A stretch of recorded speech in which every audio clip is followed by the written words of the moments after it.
What if Tywin Lannister was forced to bend the knee to Robb Stark? Let's explore the depths of it in the video. The ravens arrive at River Run just as the morning sun touches the red stones of the ancient castle. Robb Stark stands in the solar that once belonged to his grandfather, reading reports of his latest victory at Oxcross.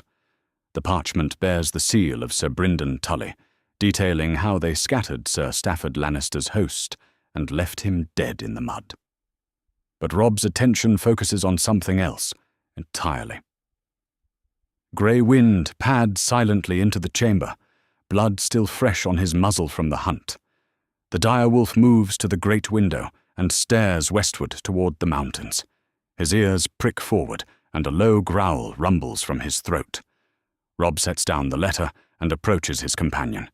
For a moment, boy and wolf share a connection that goes beyond words. Through Grey Wind's senses, Robb glimpses something that makes his pulse quicken. Lannister banners, red and gold, moving slowly through the mountain, passes near the Golden Tooth. "Mother!" Robb calls, and Catelyn Stark enters the solar. Her auburn hair catches the morning light as she moves to stand beside her son. The victories have aged her, but pride shines in her blue eyes when she looks at the young man who has become a king. "What is it?" she asks, noting the tension in his voice. "Tywin Lannister," Robb says, his hand resting on Grey Wind's massive head. "He's trapped." Within the hour, Robb summons his war council to the great hall of River Run. Lords fill the ancient chamber beneath banners of trout and wolf, their faces grim with the weight of decisions that will reshape the realm. Sir Brynden Tully, the Blackfish, spreads maps across the oak table, while Theon Greyjoy and the other lords gather close. Catelyn takes her place at Robb's right hand, her expression troubled. "The old lion tried to move his remaining forces through the Golden Tooth," Robb begins, pointing to the mountain pass on the detailed map. "But our victory at Oxcross cut off his retreat to Casterly Rock. Now he's caught between our forces and Lord Lefford's men coming up from the south." Sir Edmure Tully leans forward, studying the map with growing excitement. "How many men does he have?" 3,000, perhaps 4, the Blackfish reports. "Tired men who've been marching for days without proper rest. They're strung out along the pass with nowhere to go."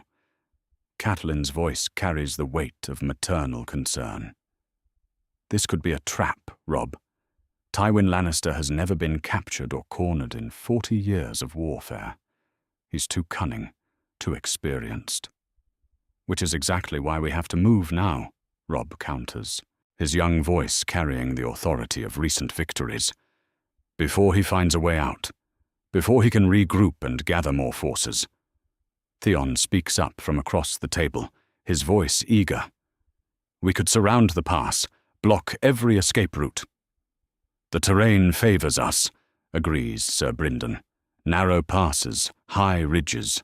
A few hundred archers positioned correctly could hold off 10 times their number." But Catelyn shakes her head. "You're talking about Tywin Lannister, the man who ended House Rayne and House Tarbeck, the man who sacked King's Landing. He doesn't surrender."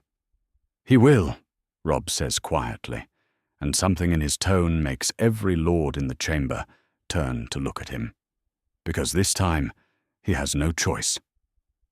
For a moment, silence fills the hall, except for the crackling of torches and the distant sound of the river flowing past River Run's walls.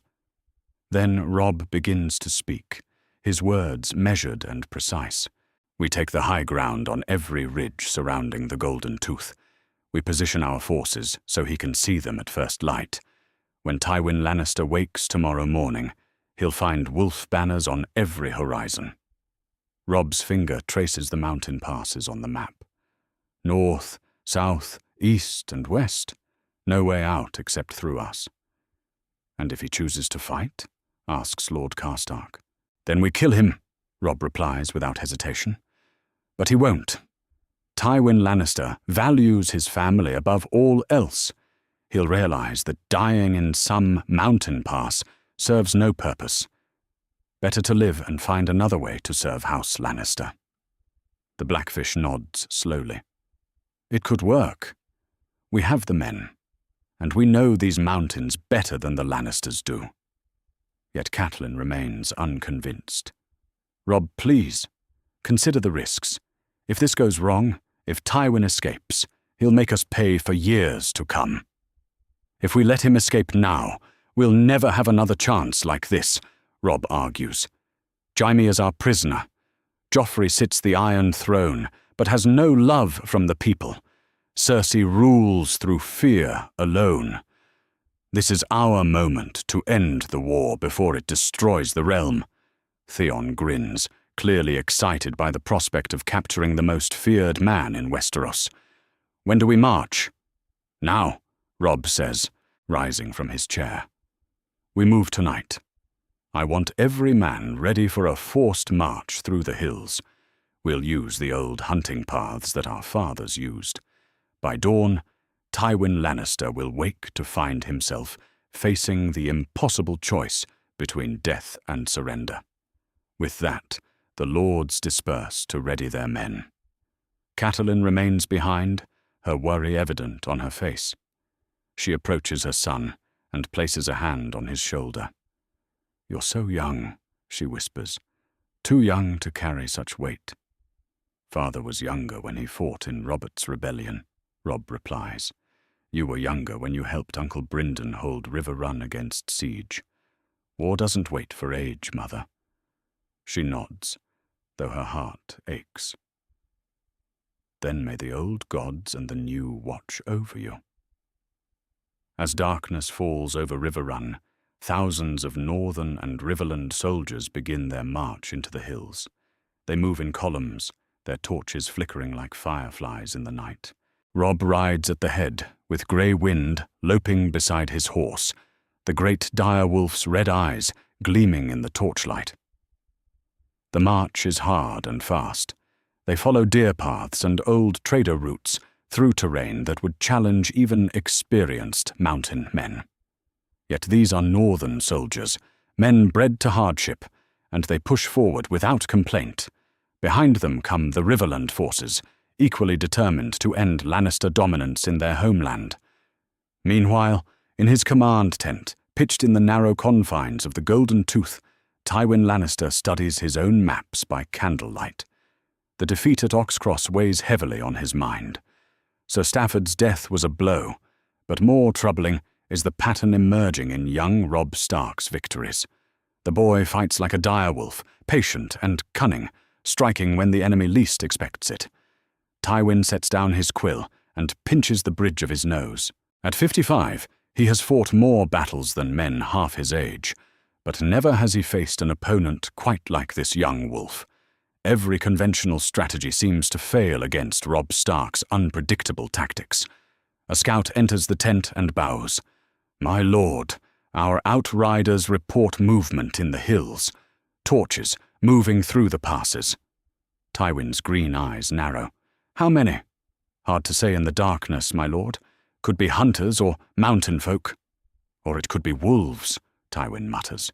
He waves the scout away and returns to his maps.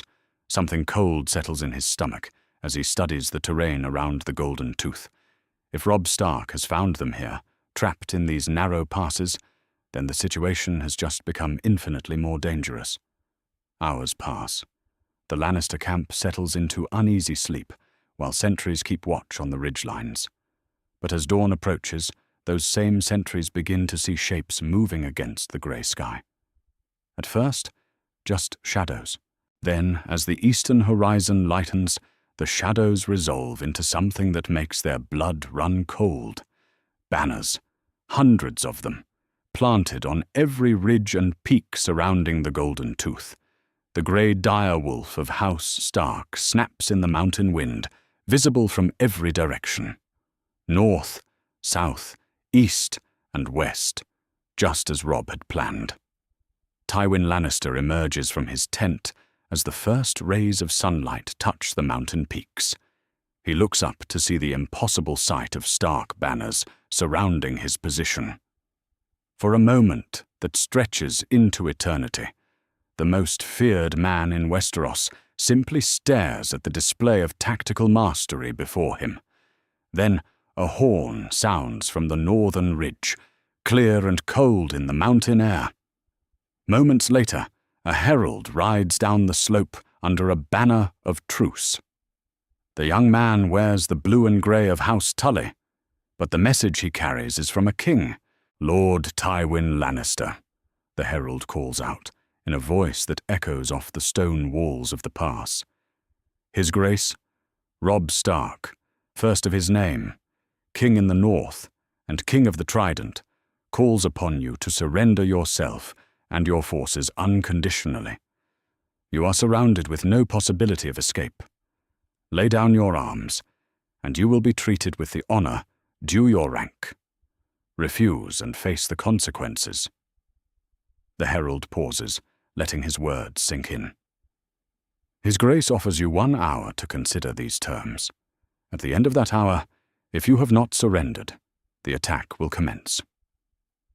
With that, the herald turns his horse and rides back up the slope, leaving Tywin Lannister alone with the greatest decision of his life. Tywin Lannister stands in his command tent, staring at the ultimatum the herald delivered just minutes before. The parchment bears the seal of a direwolf, pressed into red wax that looks disturbingly like blood in the flickering candlelight. Around him, his remaining officers wait in silence, their faces pale with the recognition of their impossible situation. 1 hour. The young wolf has given him 1 hour to surrender everything he has spent a lifetime building. Tywin's hands do not shake as he sets the parchment on his campaign table, but something cold and alien gnaws at his chest. In 40 years of warfare, he has never faced this choice: victory or death, yes, honor or pragmatism, countless times, but never this. Never the choice between everything he is and everything his family needs to survive. "My lord," ventures Sir Adam Marbrand, his voice barely above a whisper, "what are your orders?" Tywin does not answer immediately. His green eyes move to the tent opening, where beyond the canvas walls, stark banners snap in the mountain wind like judgmental fingers pointing down at him. He has counted them. Hundreds. More men than he has left under his command, positioned on terrain that makes escape impossible. The boy did this. The 15-year-old whelp who should still be learning his letters at his father's knee. "Leave me," Tywin commands. "All of you, except Kevin." The officers file out in tense silence, leaving only the 2 brothers in the dim tent. Sir Kevin Lannister approaches slowly, his weathered face etched with lines of worry. At 52, Kevin has served as Tywin's most trusted advisor for 3 decades. If anyone can offer counsel in this moment, it would be him. "Brother," Kevin begins carefully, "we need to discuss our options." "Options," Tywin repeats, the word bitter on his tongue. "Tell me, brother, what options does a lion have when surrounded by wolves?" Kevin settles heavily into a camp chair, suddenly looking every one of his years. "We could try to fight our way out, take as many of them with us as possible. And accomplish what?" Tywin's voice carries the edge of steel. "A glorious death that leaves Cersei and her children defenseless? That hands the realm to Stannis Baratheon on a silver platter?" The silence stretches between them, heavy with implications neither brother wants to voice. Finally, Kevin speaks the words that hang unspoken in the air. "Or we could surrender." Tywin's reaction is immediate and visceral. His hand slams down on the table with such force that the candles jump, sending shadows dancing across the tent walls. "Never. Do you hear me, Kevin? Never. Tywin, listen to me. I will not kneel to some boy king who thinks he can humble House Lannister." Tywin's voice rises, then drops to a dangerous whisper. I will not give him that satisfaction.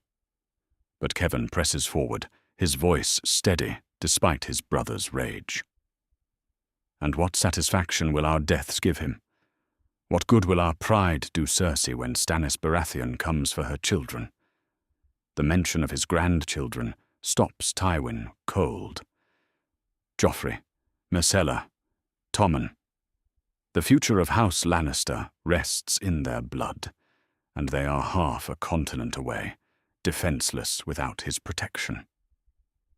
Tywin turns away from his brother and moves to the tent's opening. Through the gap in the canvas, he can see Lannister soldiers huddled around their cook fires, their faces drawn with exhaustion and defeat. These men have followed him through countless campaigns, trusted in his invincibility, believed in the legend of Tywin Lannister. And now he must choose between preserving that legend and preserving the family it was meant to protect. His mind drifts unbidden to another time, another humiliation. King Aerys II, the Mad King, standing in the throne room with that twisted smile on his lips. Tywin Lannister, my most productive servant. Tell me, my lord, does gold truly shine brighter when it comes from your hands, or do you simply polish it more carefully? The courtiers had laughed. Tywin had stood there, silent and burning, while the king he served mocked him before the assembled nobility of Westeros. He had endured it then, swallowed his pride because the realm needed stability, because his family needed his position as hand, and afterward, in the privacy of his chambers, he had sworn that no man would ever humiliate him again. Yet here stands a boy of 15, offering him the same choice Aerys had presented in different words. Submit or die, kneel or burn. You remember, Aerys, Tywin says quietly, not turning from the tent opening. I remember, Kevin replies. I also remember that you survived his madness, that you found a way to serve the realm and preserve our house, despite his cruelty. This is different. Is it? Kevin stands and approaches his brother. Aerys humiliated you with words. This boy offers you terms with honor, a chance to live, to fight another day, to protect what matters most. Tywin closes his eyes, and for a moment he allows himself to feel the weight of his 55 years. The wars fought, the enemies defeated, the careful construction of Lannister power that has consumed his entire adult life, all of it balanced on a knife's edge, hanging on the decision he makes in the next hour. The men will think me weak, he says. The men will think you wise, Kevin counters. Dead lions protect no one, brother. But a living lion, even a caged one, remains dangerous. As if summoned by their conversation, voices rise outside the tent. Tywin pushes through the opening to find his officers gathered around a young knight wearing Lannister colors. The man's horse foams at the mouth, and his surcoat bears tears from hard riding. My lord, the knight gasps, dropping to one knee. I bring word from King's Landing. Her Grace the Queen commands you to return immediately. Stannis Baratheon has declared himself king and gathers forces at Dragonstone.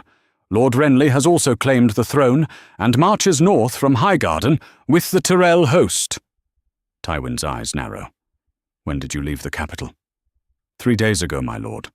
I rode hard through Stark territory to find you. 3 days, which means this news is at least a week old, possibly more.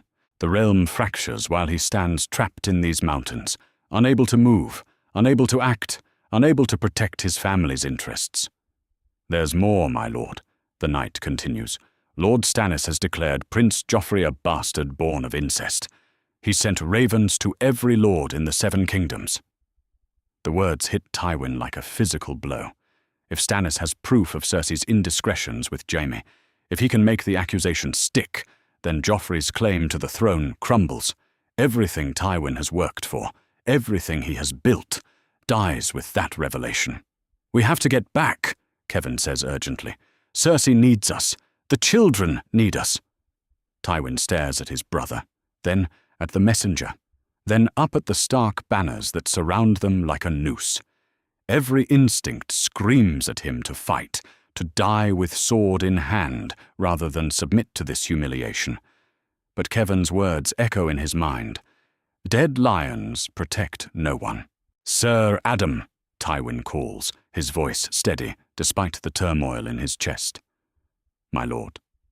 "Ready a herald? I would speak with King Robb Stark about terms." But even as he speaks the words, his mind works furiously. Perhaps there is another way.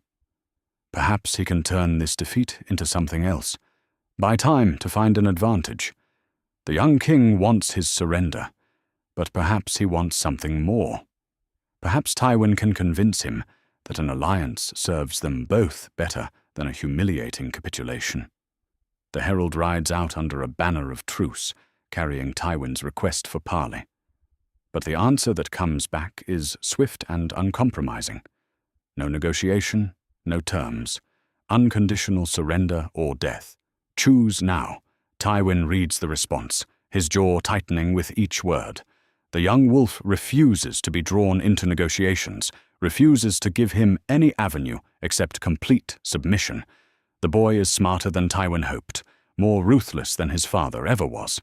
"My lord," Sir Adam ventures, "perhaps if we offer hostages, a partial surrender." "He's thought of that too," Tywin cuts him off. "Look at his positioning. Every escape route blocked, every ridge occupied. This isn't the work of some eager boy. This is a trap 20 years in the making." Kevan approaches with measured steps. "Brother, the hour grows short. The men are looking to you for leadership. What do we tell them?" Tywin looks around at the faces of his officers, his loyal knights, the men who have followed him through decades of warfare. They watch him with trust, waiting for the brilliant strategy that will save them all.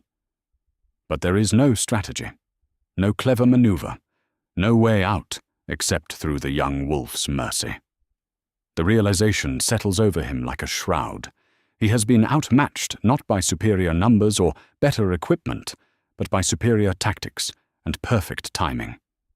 The boy has played this game better than Tywin himself ever did. With shaking hands that betray nothing of his inner turmoil, Tywin Lannister begins to unbuckle his sword belt. The leather is worn smooth from years of use. The steel has tasted the blood of enemies across 2 kingdoms, but today it will taste nothing but shame. "Tell the men," Tywin says quietly, his voice carrying across the camp, "that we surrender." The sword falls from his hands to land in the dirt at his feet. The sound it makes seems to echo off the mountains like thunder, marking the end of an era and the beginning of something none of them could have imagined. Tywin Lannister, the man who destroyed Houses Reyne and Tarbeck, who served as hand to kings, who commanded the respect and fear of the entire realm, begins walking toward the Stark lines with empty hands and a heart full of ashes. The morning sun climbs higher over the Golden Tooth, casting long shadows across the mountain pass where history will be made. Robb Stark sits atop his destrier in the center of the valley floor, his crown of bronze and iron catching the light. Around him, banners snap in the wind like colorful prayers. The grey direwolf of House Stark, the leaping trout of House Tully, the tree and ravens of House Blackwood, the red stallion of House Bracken. Grey wind pads silently beside the king's horse, the massive direwolf's red eyes fixed on the approaching Lannister party. The great beast's presence serves as both symbol and warning. This is no ordinary surrender ceremony. This is the moment when the most feared man in Westeros kneels before a boy of 15. Lord Rickard Karstark sits his horse to Robb's right, his weathered face grim with satisfaction. Beside him, the great Jon Umber grins fiercely, his massive frame barely contained by his saddle. These men have fought Lannister forces for months, lost friends and brothers to Tywin's ruthless campaigns. Today brings a justice they never dared hope to see. On Robb's left, the Blackfish maintains his stern expression, though his eyes gleam with approval. Behind them, hundreds of northern and riverland knights form a great circle, their lances pointing skyward like a steel forest. Every house that has answered Robb's call bears witness to this moment. Mormont, Glover, Tallheart, Darry, Vance, Piper. The roll call of northern honour and riverland determination. Catelyn Stark watches from her position near the king, her blue eyes troubled despite the victory. She understands the significance of what unfolds here better than most. This ceremony will echo through the Seven Kingdoms for generations, reshaping how lords view their kings and how kings treat their subjects. Tywin Lannister approaches on foot, his golden hair now showing streaks of silver in the morning light. His red cloak, once a symbol of Lannister pride, hangs heavy on his shoulders like a burden. Behind him walk his surviving knights and officers, their faces masks of barely controlled humiliation. Sir Kevan follows closest to his brother, his own expression carved from stone. The procession stops 10 paces from where Robb sits his horse. For a moment, the only sound is the mountain wind and the distant call of ravens. Then Robb speaks, his young voice carrying clearly across the assembled lords. "Lord Tywin Lannister," he begins, each word measured and formal. "You stand before us defeated, your forces scattered, your position hopeless. Do you acknowledge this defeat?" Tywin's green eyes meet Robb's blue ones without flinching. When he speaks, his voice remains steady despite the words that must burn his throat. "I do, Your Grace." The title comes hard, forced through gritted teeth, but it comes nonetheless. A ripple runs through the assembled lords. Never in living memory has Tywin Lannister acknowledged another man as his superior. Yet here he stands, using the royal address for a boy young enough to be his grandson. "And do you surrender yourself and all your remaining forces to our mercy?" Robb continues. "I do, Your Grace." Robb dismounts his horse with fluid grace, his hand resting on the pommel of his sword. He approaches Tywin until they stand face to face, king and lord, victor and vanquished. The difference in their ages seems to matter little in this moment. Power has shifted, and both men feel the weight of that change. "Then kneel," Robb commands. The words hang in the air like a thunderclap. Around the circle, lords lean forward in their saddles, scarcely believing what they witness. Tywin Lannister, who has never knelt to any man save kings, who destroyed entire houses for lesser slights, slowly lowers himself to one knee in the dirt of the mountain pass. His head bows, the golden lion on his cloak now looking small and defeated against the grey stone. "I, Tywin of House Lannister, Lord of Casterly Rock, Warden of the West, do hereby surrender myself and all my forces to his grace, Robb of House Stark, first of his name, King in the North and King of the Trident. I acknowledge his sovereignty and submit to his mercy." The formal words of surrender echo off the mountain walls, witnessed by hundreds of men who will carry this tale to every corner of the realm. Robb lets the moment stretch, allowing its significance to sink into every mind present. Then he speaks again, his voice carrying the authority of absolute victory. "Rise, Lord Tywin. You have surrendered with honor, and you shall be treated accordingly." Tywin stands slowly, dirt clinging to his knee, his face a mask that reveals nothing of the turmoil within. Robb steps back and addresses the assembled lords, his voice rising to carry to the farthest edges of the circle. "Let it be known throughout the Seven Kingdoms that the war between House Stark and House Lannister is ended. Lord Tywin has submitted to our justice, and we accept his surrender. But surrender alone is not enough. Terms must be agreed upon." He turns back to Tywin, his young face serious beyond his years. "You will command that your son, Sir Jaime Lannister, currently our prisoner, be released from any oaths that might prevent his cooperation in securing the return of our sisters. Lady Sansa and Lady Arya Stark must be returned to us unharmed, along with any other northern prisoners held in King's Landing." "It shall be done, Your Grace," Tywin replies, though his jaw tightens at the mention of his golden son. Furthermore, Robb continues, House Lannister will pay war reparations to the north and the Riverlands. Gold to rebuild what your forces destroyed, cattle to replace those slaughtered, grain to feed those made hungry by your campaigns. The terms are harsh but not unreasonable. Tywin nods his acceptance, understanding that the young wolf could have demanded far worse. And finally, Robb says, his voice dropping slightly, you will provide hostages as surety for your compliance with these terms. Your youngest son, Prince Tommen, will come north as our honored guest. He will be treated well and educated alongside northern children, but he remains with us until all terms are fulfilled. This draws a sharper reaction from Tywin. His eyes flash with paternal anger, but he controls himself. And if I refuse?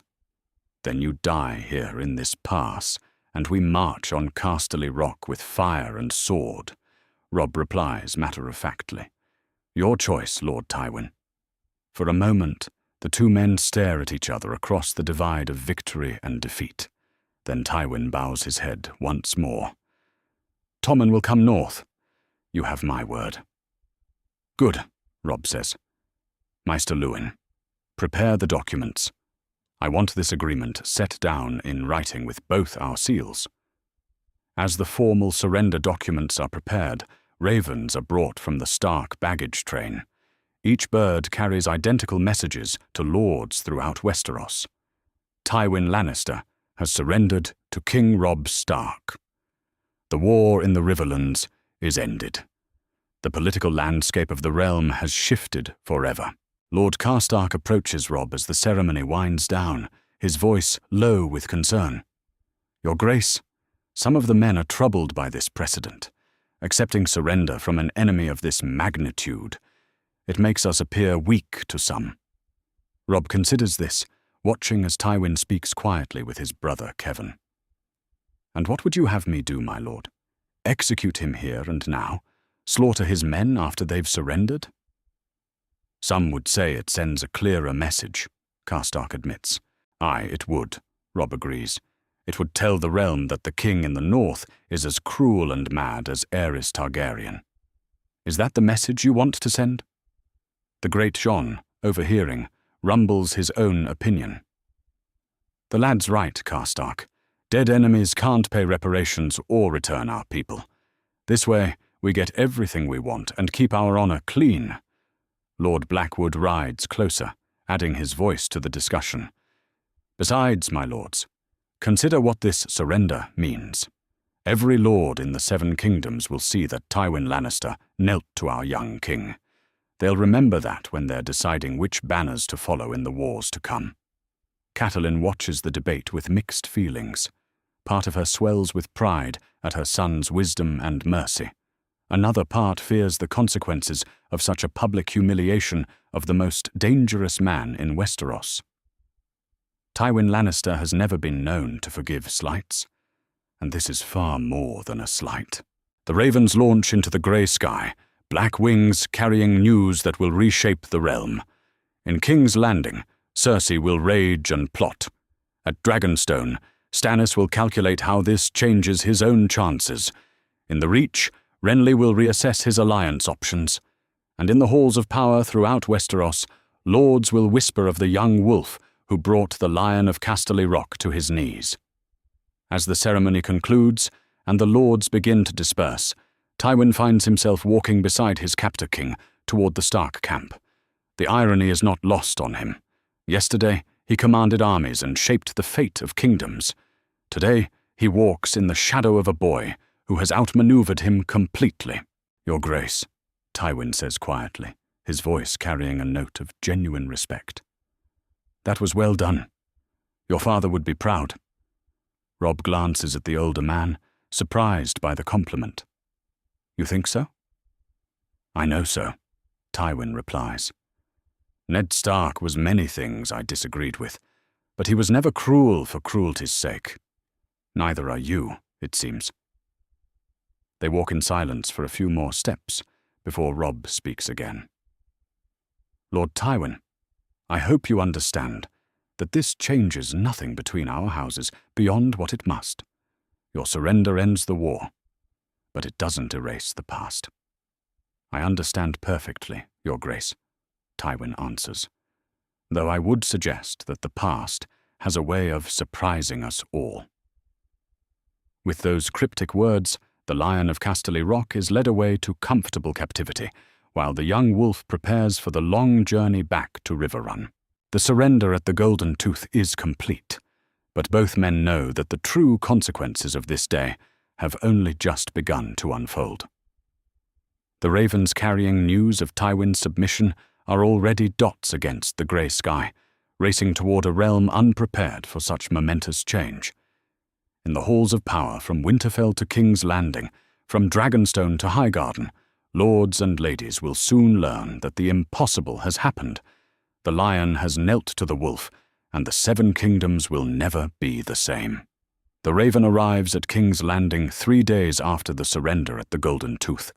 Black wings carry it through the grey morning sky to perch on the windowsill of the Red Keep, where it preens its feathers before delivering the message that will shake the very foundations of Lannister power. Cersei Lannister stands in the throne room beside the Iron Throne, watching her son Joffrey practice his sword work with Sir Meryn Trant. The boy king's technique remains clumsy, despite months of training, but Cersei forces herself to smile approvingly. Everything must appear normal, stable, strong. The realm must see confidence in House Lannister's rule. Grandmaster Pycelle approaches with halting steps, his face pale beneath his white beard. The parchment in his gnarled hands trembles slightly as he bows before the Queen Regent. "Your Grace," Pycelle begins, his voice quavering, "a message from the north. From King Robb Stark." The title hits Cersei like a physical blow. Not Robb Stark, the pretender. Not the young wolf. King Robb Stark, written in formal script with all the authority that implies. "Give it here," she commands, snatching the parchment from Pycelle's hands. Her green eyes scan the words once, twice, then a third time, as if reading them again might change their meaning. But the message remains the same, written in the flowing script of a maester's hand and sealed with a direwolf pressed into grey wax. "No," she whispers, then louder. "No." The parchment crumples in her fist as rage builds in her chest like wildfire. Her father, the great Tywin Lannister, kneeling in some mountain pass to a boy of 15. The thought is obscene, impossible, a nightmare that cannot be real. "Mother?" Joffrey approaches, his practice sword still in hand. "What's wrong?" "Everything," Cersei snarls. "Everything is wrong." She turns to face the assembled courtiers, her voice rising to fill the throne room. "Summon my brother. Summon Lord Tyrion immediately. And send word to Lord Baelish. We have developments to discuss." Meanwhile, in his chambers high in the Tower of the Hand, Tyrion Lannister sits reading the same message with far different eyes. Where Cersei sees catastrophe, the imp sees calculation. Where she feels rage, he experiences a cold assessment of political reality. He sets down his wine cup and drums his fingers on the oak table, his mismatched eyes studying the parchment's every word. The terms are reasonable, almost generous. Jaime for the Stark girls, reparations instead of wholesale slaughter, hostages rather than executions. The young wolf fights like a king, not a vengeful boy. A knock at his chamber door interrupts his thoughts. "Enter." Bronn slides into the room with his usual swagger, though his scarred face shows unusual concern. "Heard there was interesting news from the north." "Interesting is one word for it," Tyrion replies, pouring himself more wine. "My father has surrendered to Robb Stark, formally, publicly, with witnesses." Bronn whistles low. "That's a kick in the teeth. What's the mood in the castle?" "Panic, mostly. Cersei's probably screaming at servants as we speak. The courtiers are trying to decide which way the wind blows now." Tyrion takes a long drink. "And you, my friend, are probably wondering if your employer still has enough gold to pay your wages." The thought had occurred, Bronn admits with a grin. So? Do you? For now, Tyrion says, though that may change depending on how this plays out. Meanwhile, far to the east on the rocky shores of Dragonstone, Stannis Baratheon receives his own copy of the message in the castle's war room. Maps of the Seven Kingdoms cover the Great Table, marked with coloured pins representing the various armies and their allegiances. With steady hands, Stannis moves several red pins representing Lannister forces into a pile labelled neutralized. Sir Davos Seaworth watches his king work, noting the grim satisfaction on Stannis's weathered face. This changes things considerably, Your Grace. Indeed it does, Stannis replies, his voice carrying its usual iron certainty. With Tywin removed from the game, the Lannisters lose their greatest military asset. Cersei commands through fear. But fear without force becomes desperation quickly enough. What of the boy king in the north? Stannis considers this carefully. Robb Stark has proven himself capable. More capable than I expected, certainly more than his father ever was. But he's still a boy, ruling a fractured kingdom. One victory doesn't make him Robert reborn. And our plans? Accelerate them, Stannis commands. Ready the fleet. Send ravens to Lords Celtigar and Velaryon. Tell them we sail for King's Landing within the fortnight. With Tywin neutralized, we may never have a better chance to claim what is rightfully mine. Meanwhile, in the green fields of the Reach near Bitterbridge, Renly Baratheon holds court beneath silk pavilions that flutter like butterflies in the warm afternoon breeze. The news from the north arrives during a feast, carried by a raven that lands on the high table beside platters of roasted peacock and honeyed cakes. Lord Randyll Tarly reads the message aloud to the assembled lords, his stern voice carrying easily across the pavilion. When he finishes, silence falls over the feast like a sudden frost. Renly Baratheon sits in his great chair carved with roses and stags, his handsome face cycling through emotions too quickly to catalogue. Finally, he throws back his head and laughs, the sound rich and genuine. "Oh, this is marvellous," he declares, raising his wine cup high. "Simply marvellous. The great Tywin Lannister, brought low by a boy who should still be learning his letters." Lord Mace Tyrell, seated at Renly's right hand, looks less amused. "Your Grace, this development could complicate our plans significantly. If the North and Riverlands are truly united under this young king, then we'll have to deal with him eventually." "Yes," Renly agrees, his smile fading slightly. "But not today. Today we feast in honor of the young wolf's victory. Tomorrow we march on King's Landing and see what Cersei Lannister does when cornered like a rat." Sir Loras Tyrell leans close to his king's ear. The boy's reputation grows with each victory. First Jaime at the Whispering Wood, now Tywin at the Golden Tooth. Perhaps we should consider an alliance rather than eventual conflict.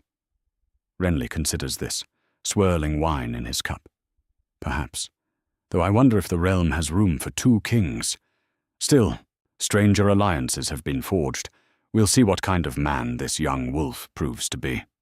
Meanwhile, across the narrow sea in the free city of Lys, another woman reads news of Tywin's fall with very different emotions. Tisha sits in the garden of the modest house she has made her home, the parchment trembling in her hands as tears blur her vision. She is older now, her brown hair touched with silver, her face marked by years of exile. But the memory of her brief marriage to Tyrion Lannister remains as fresh as if it happened yesterday. More fresh still is the memory of what Tywin Lannister did to her afterward. "My lady," her maid asks in Lysine-accented common tongue, "is the news troubling?" Tisha wipes her eyes and manages a small smile. "No, sweet girl, quite the opposite. Sometimes justice comes from unexpected quarters." She folds the letter carefully and places it in her writing desk beside other correspondence. Tomorrow, she will write her own letter to an old friend in Old Town, sharing news of how the mighty fall and how the wheel turns for even the proudest lions. Meanwhile, throughout the Seven Kingdoms, other lords receive the same message and react according to their natures and interests. In the Vale, Lord Lisa Arryn locks herself in the Eyrie and mutters about the dangers of the outside world. In Dorne, Prince Doran Martell reads the news with interest, wondering how this reshapes the Game of Thrones that has consumed Westeros. At Harrenhal, Lord Tytos Blackwood gathers his banners with renewed hope. In the Iron Islands, Lord Balon Greyjoy contemplates whether this represents opportunity or threat to his own ambitions. From the Wall to Sunspear, ravens carry word of Tywin's surrender, and lords who once feared to speak against Lannister power begin to whisper of new possibilities. But perhaps no reaction is stronger than that of the merchants and small folk who have suffered under years of war. In the markets of King's Landing, traders whisper excitedly about the possibility of open roads again. In the Riverlands, farmers who have hidden their grain begin to hope for peace. The news spreads not just through ravens, but through the human networks of gossip and trade that bind the realm together. Back in King's Landing, Cersei finally arrives at Tyrion's chambers with her fury barely contained. She bursts through the door without ceremony, her golden hair wild, her green eyes blazing with maternal rage. "How?" she demands without preamble. "How did this happen?" Tyrion looks up from his wine with studied calm. "I assume you mean father's surrender? Well, sister, it seems our enemies have proven more capable than we anticipated." "Don't be clever with me," Cersei snaps. "I want answers. I want solutions. Our father is a prisoner, our enemies grow stronger by the day, and my son's throne grows less secure with each passing hour." "Your son's throne was never particularly secure," Tyrion points out. "Bastards rarely make stable kings, no matter how many people pretend otherwise." Cersei's hand moves toward the dagger at her belt, but Tyrion continues speaking before she can draw steel. "However, you're right that this complicates things considerably. With father neutralized, we'll need to rely on different strategies, subtler approaches." He gestures to a chair. "Sit, sister. Let's discuss our options like civilized people instead of screaming like fishwives." Reluctantly, Cersei settles into the offered chair, though her posture remains rigid with tension. "What do you propose?" "First, we honor the exchange. We return the Stark girls in exchange for Jaime. Father's already agreed to those terms, and breaking faith now would only make things worse." "Never," Cersei snarls. "Sansa Stark is the key to holding the North. Sansa Stark is the key to nothing, now that her brother has proven he doesn't need hostages to win battles." Tyrion interrupts. "Keeping her only guarantees we face his wrath when he comes for her. Better to honor the agreement and hope to find some common ground for negotiation." The discussion continues deep into the night, as brother and sister plan for a future neither had imagined possible. Outside their window, King's Landing sleeps uneasily, its citizens dimly aware that the world has shifted beneath their feet. In the morning, ravens will fly again, carrying messages that will reshape alliances and redraw the maps of power throughout Westeros. But for now, in chambers both grand and humble, the mighty and the common alike try to comprehend the same impossible truth. Tywin Lannister has knelt, and nothing will ever be the same. The days following news of Tywin's surrender pass like a fever dream in the Red Keep. Cersei Lannister paces the corridors of Maegor's Holdfast like a caged lioness, her green eyes burning with desperate fury. Sleep eludes her. Food tastes like ash, and every shadow seems to whisper of her family's downfall. On the third night after the ravens arrived, she summons her most trusted guards to escort her deep beneath the Red Keep, to places where even kings rarely venture. The torchlit passages wind through the castle's ancient foundations, past forgotten chambers and sealed vaults, until she reaches a heavy iron door marked with the three-headed dragon of House Targaryen. The guards wait outside as Cersei enters the chamber alone. Inside, shelves line the walls from floor to ceiling, filled with clay pots that gleam dully in the flickering torchlight. Each pot bears the same warning sigil, a flame enclosed in a circle, the mark of wildfire. Hundreds of them, perhaps thousands, remnants of the Mad King's final desperate plan. "Your Grace," comes a voice from the shadows, and an old man emerges, wearing the robes of a pyromancer. Halin the pyromancer, one of the few members of the Guild of Alchemists to survive Robert's purges after the rebellion.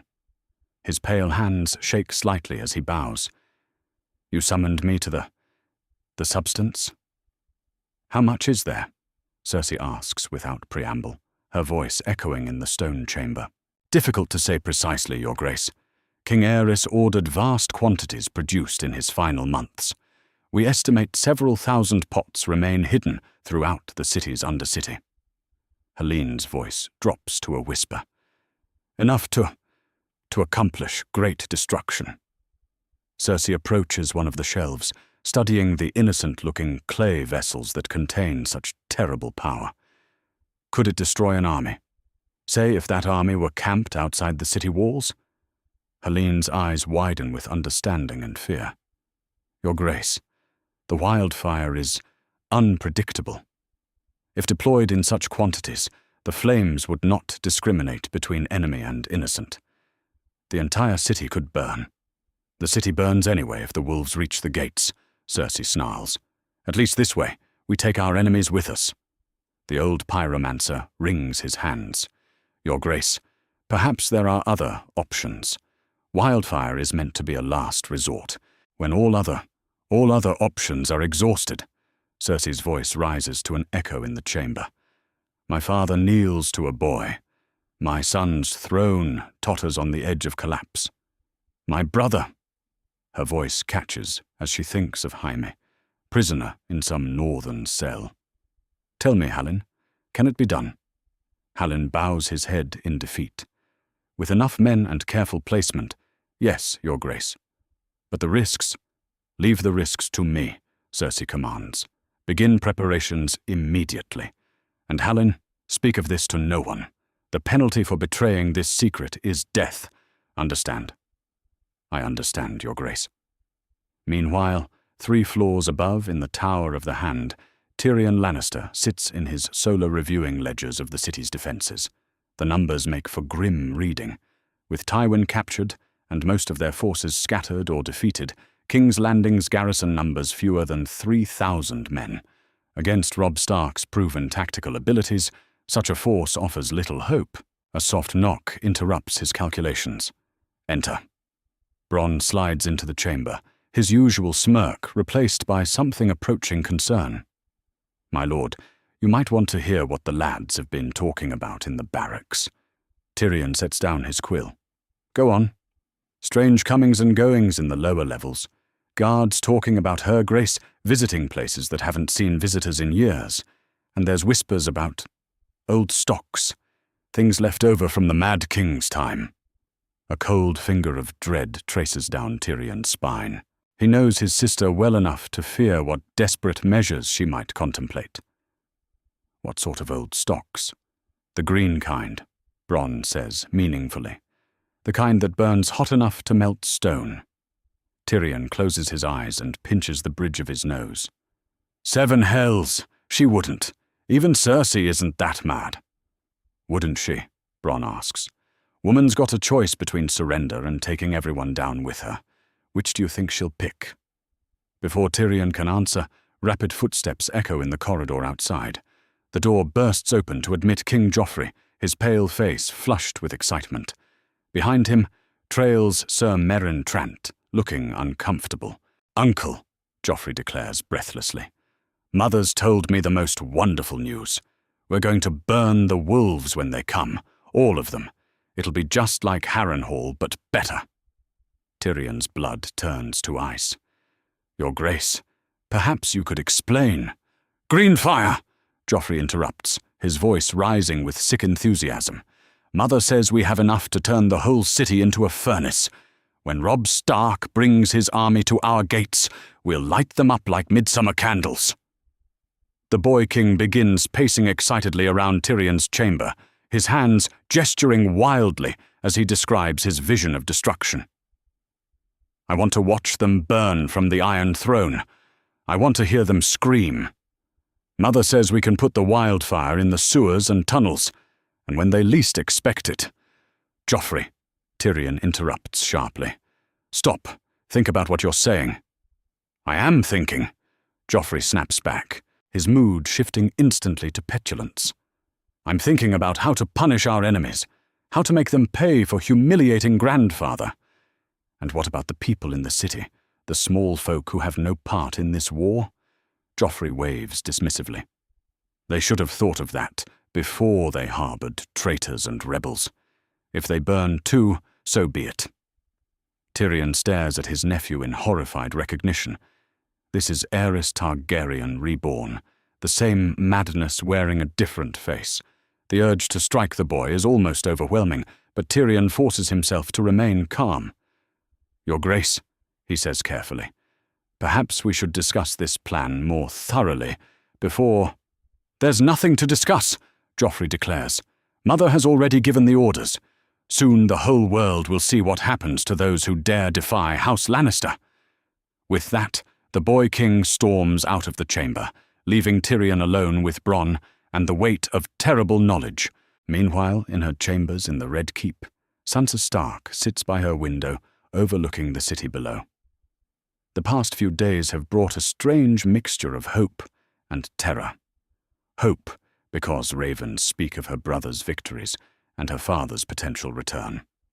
Terror, because she sees the madness growing in Queen Cersei's eyes with each passing hour. A commotion in the corridor draws her attention. Through her chamber door, left slightly ajar by a careless servant, she can hear Cersei's voice raised in animated conversation with someone. Sansa moves closer to listen, pressing her ear to the gap. Chordra, to stockpiles in the great sept of Baelor, beneath the dragon pit, in the cellars of the guild halls, Cersei's voice carries clearly. When they march through the gates, we trigger them all at once. The entire city becomes a pyre. Your Grace, comes another voice, older and more cautious. The destruction would be total. Not just the enemy army, but everyone within the walls. Then so be it, Cersei snaps. If I cannot rule this city, no one will. Let it burn as testimony to Lannister power. Sansa's hand flies to her mouth to stifle a gasp. They mean to destroy King's Landing entirely, to burn hundreds of thousands of innocent people just to deny victory to her brother. The horror of it makes her stomach lurch. She backs away from the door, mind racing with desperate thoughts. She has to warn someone, but who? Most of the court fears Cersei too much to act against her. The City Watch takes orders from the Crown. Even Lord Tyrion, for all his seeming kindness, is still a Lannister. Then she thinks of Sandor Clegane, the Hound. The man frightens her, but she has seen glimpses of something approaching honor beneath his brutal exterior. He serves the Crown out of duty, not love. Perhaps if she approaches him carefully. That evening, Sansa makes her way to the kennels where Sandor often drinks alone after his duties. She finds him sitting on a wooden crate, a wineskin in his scarred hands, staring moodily at the castle walls. Sir Sandor, she begins quietly. Not a sir, he growls without looking at her. What do you want, little bird? Sansa takes a deep breath, knowing her next words could mean life or death for countless souls. I need to tell someone about something terrible, something the Queen plans to do. This gets his attention. Sandor turns to look at her with his mismatched eyes, one side of his face a map of old burns. What sort of terrible? She means to burn the city, Sansa whispers, all of it. When my brother comes, she'll use wildfire to destroy everything, rather than surrender. Sandor is quiet for a long moment, processing this information. When he speaks again, his voice carries a weight she's never heard before. Wildfire, he says simply, like his father used on mine. What? Nothing, Sandor says, but his expression has changed, become harder somehow. You're certain about this? I heard her talking about it. Stockpiles hidden throughout the city. She plans to trigger them when Robb arrives. Sandor stands slowly, his hand moving unconsciously to touch the burned side of his face. The woman's finally gone completely mad, hasn't she? "Can you help?" Sansa asks desperately. "Can you warn someone who might stop her?" "Maybe," Sandor replies after a moment. "There's someone who might listen. Someone who's got as much to lose as anyone if this city burns." He doesn't explain further, but Sansa sees something in his eyes that gives her hope. Whatever demons drive Sandor Clegane, they don't include a desire to see innocent people burned alive. "Thank you," she whispers. "Don't thank me yet, little bird," Sandor warns. "If this goes wrong, we'll all burn together." As he walks away into the night, Sansa sends up a silent prayer to any gods that might be listening. She has done what she can. Now the fate of King's Landing rests in the hands of a man who has never claimed to be anything other than a killer. But perhaps, sometimes, killers are exactly what the world needs to stop worse monsters from achieving their goals. Meanwhile, in the depths of the Red Keep, Halline the Pyromancer works through the night with a small team of trusted assistants. They move the wildfire carefully, reverently, placing the deadly substance in strategic locations throughout the city's underground. Each pot placed brings Cersei's vision of destruction closer to reality. But unknown to the Queen Regent, word is already spreading through other channels. Servants talk, guards whisper, and in a city like King's Landing, secrets have a way of finding their way to those who need to hear them. In his chamber, Tywin Lannister sharpens his dagger and plans his own desperate gambit. He has always known that the greatest battles are often fought not on fields of honor, but in shadows and whispers, with conscience as the only guide. The Game of Thrones has taken a dangerous new turn, and the stakes have never been higher. In the coming days, brother will face sister, loyalty will battle family obligation, and the fate of 500,000 souls will hang on the choices made by those brave enough to act when action seems impossible. The dragon's fire sleeps beneath King's Landing, waiting for the spark that will either save the city or consume it utterly. And that spark may well come from the most unexpected hands of all. The army of the North moves like a great beast along the ancient roads that wind through the riverlands toward King's Landing. 20,000 men march beneath banners of wolf and trout, their steel glinting in the autumn sun, their voices carrying songs of victory across the countryside. At their head rides Robb Stark, king in the north, his bronze and iron crown marking him as sovereign despite his youth.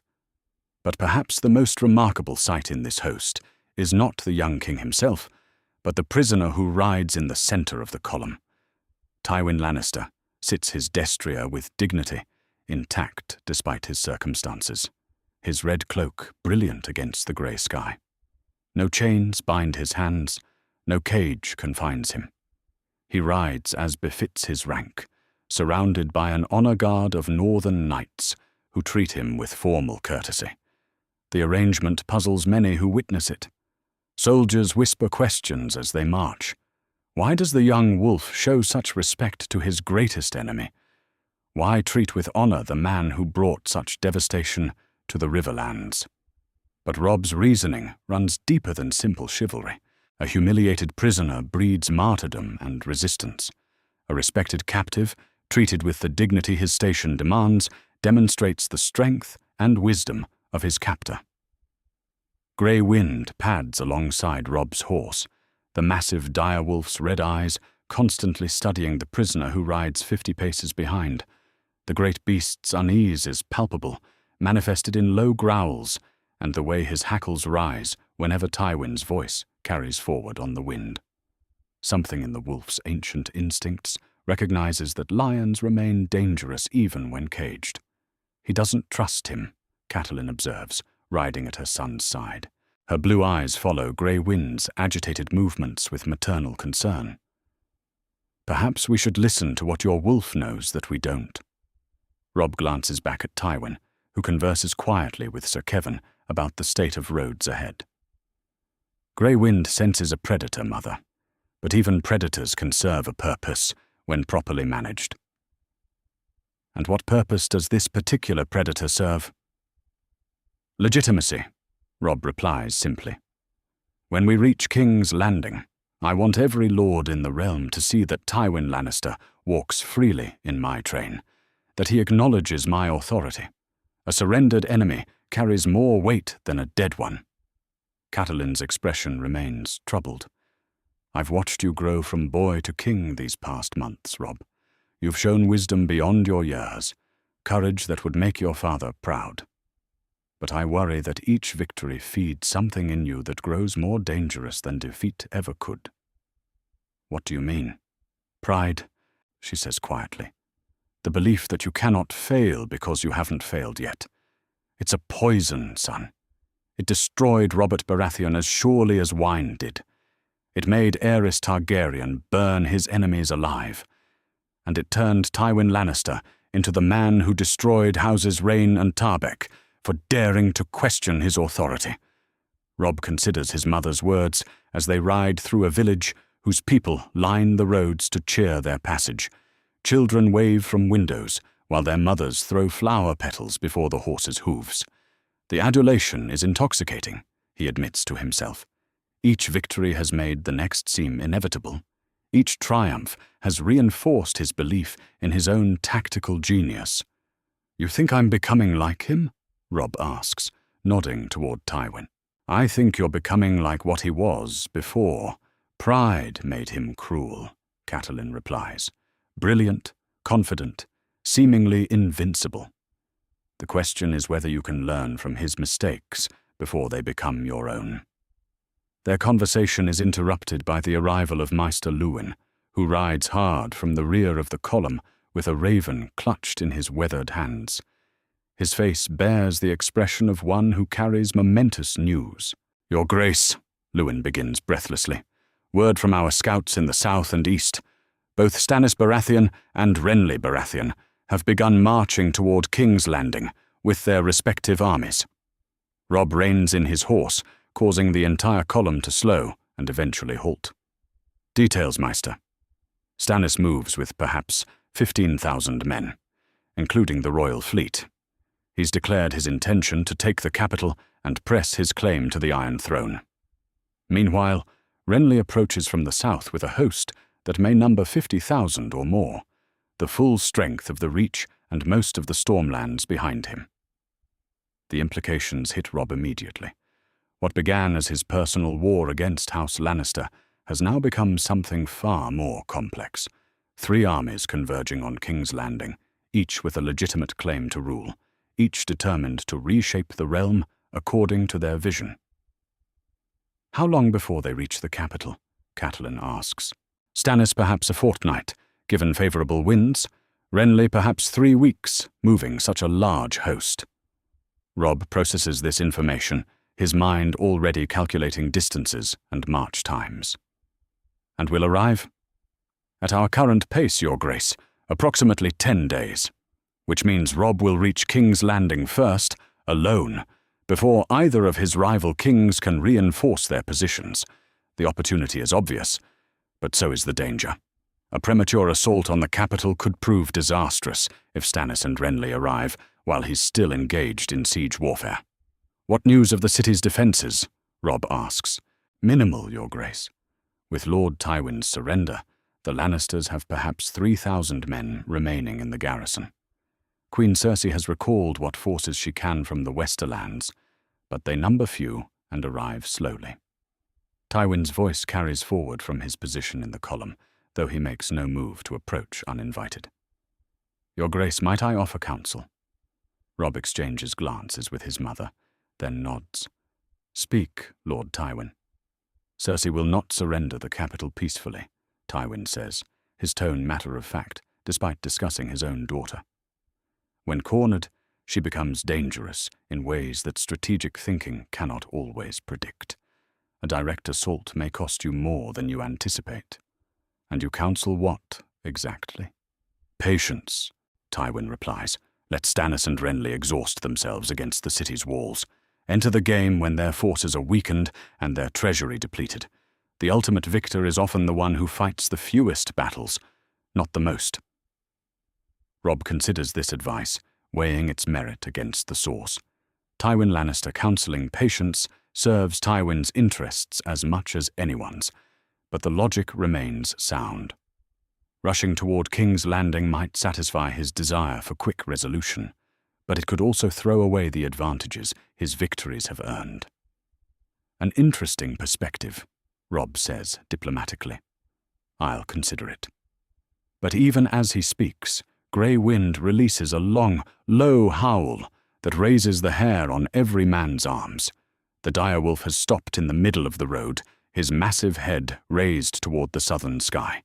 His red eyes fix on something beyond normal sight, some threat or disturbance that only wolf senses can detect. What is it, boy? Robb dismounts and approaches his companion, placing a calming hand on the great beast's neck.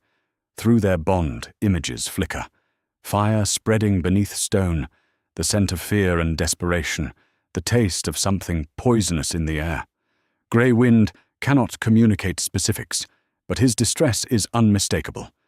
Something terrible waits ahead, something that threatens more than just armies and kings. We should send scouts, Catelyn says, reading the concern on her son's face. If Grey Wind senses danger, we ignore it at our peril. Agreed. Robb turns to address his commanders.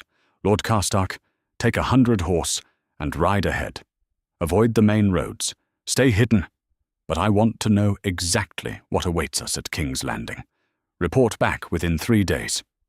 As the scouts thunder ahead, raising dust clouds that mark their passage, the main host resumes its march at a more cautious pace. Conversations become subdued, laughter less frequent. Even the commonest soldiers sense that their easy string of victories may be approaching its end. Meanwhile, Tywin rides in contemplative silence, his sharp mind analyzing everything he observes. The young wolf's caution impresses him, as does the boy's willingness to listen to advice even from enemies. But he also notes the growing confidence that borders on arrogance, the way victory has convinced Robb of his own invincibility. In his younger days, Tywin made similar mistakes. Success bred assumption, triumph led to overreach. The lesson of Houses Reyne and Tarbeck was not just about the price of defiance, but about the dangers of believing oneself beyond consequence. He wonders if Robb Stark will learn that lesson before it destroys him, or if the young wolf will repeat the errors that have toppled greater men than he. The afternoon brings another raven, this one bearing news from River Run. Edmure Tully has successfully defended the river crossings against a probe by remaining Lannister forces, but reports suggest larger movements in the Westerlands. Houses loyal to Casterly Rock have not yet acknowledged Tywin's surrender, and some speak openly of rescue attempts or revenge. Your uncle fights well, Tywin observes when informed of the news, though I wonder if he understands that his true battle is not against my remaining bannermen, but against time itself. Explain, Robb commands. Every day this war continues, more innocents suffer, more fields burn, more villages empty, more children go hungry. The noble game of thrones carries a cost that extends far beyond the players themselves. Tywin's green eyes meet Robb's blue ones directly. Your father understood this. It's why he sought to end Robert's rebellion quickly rather than prolonging the conflict for personal advantage. The comment strikes home, as Tywin intends. Robb has been thinking increasingly of his father's legacy, of how history will remember his choices. The weight of kingship grows heavier with each decision, each life that hangs in the balance of his commands.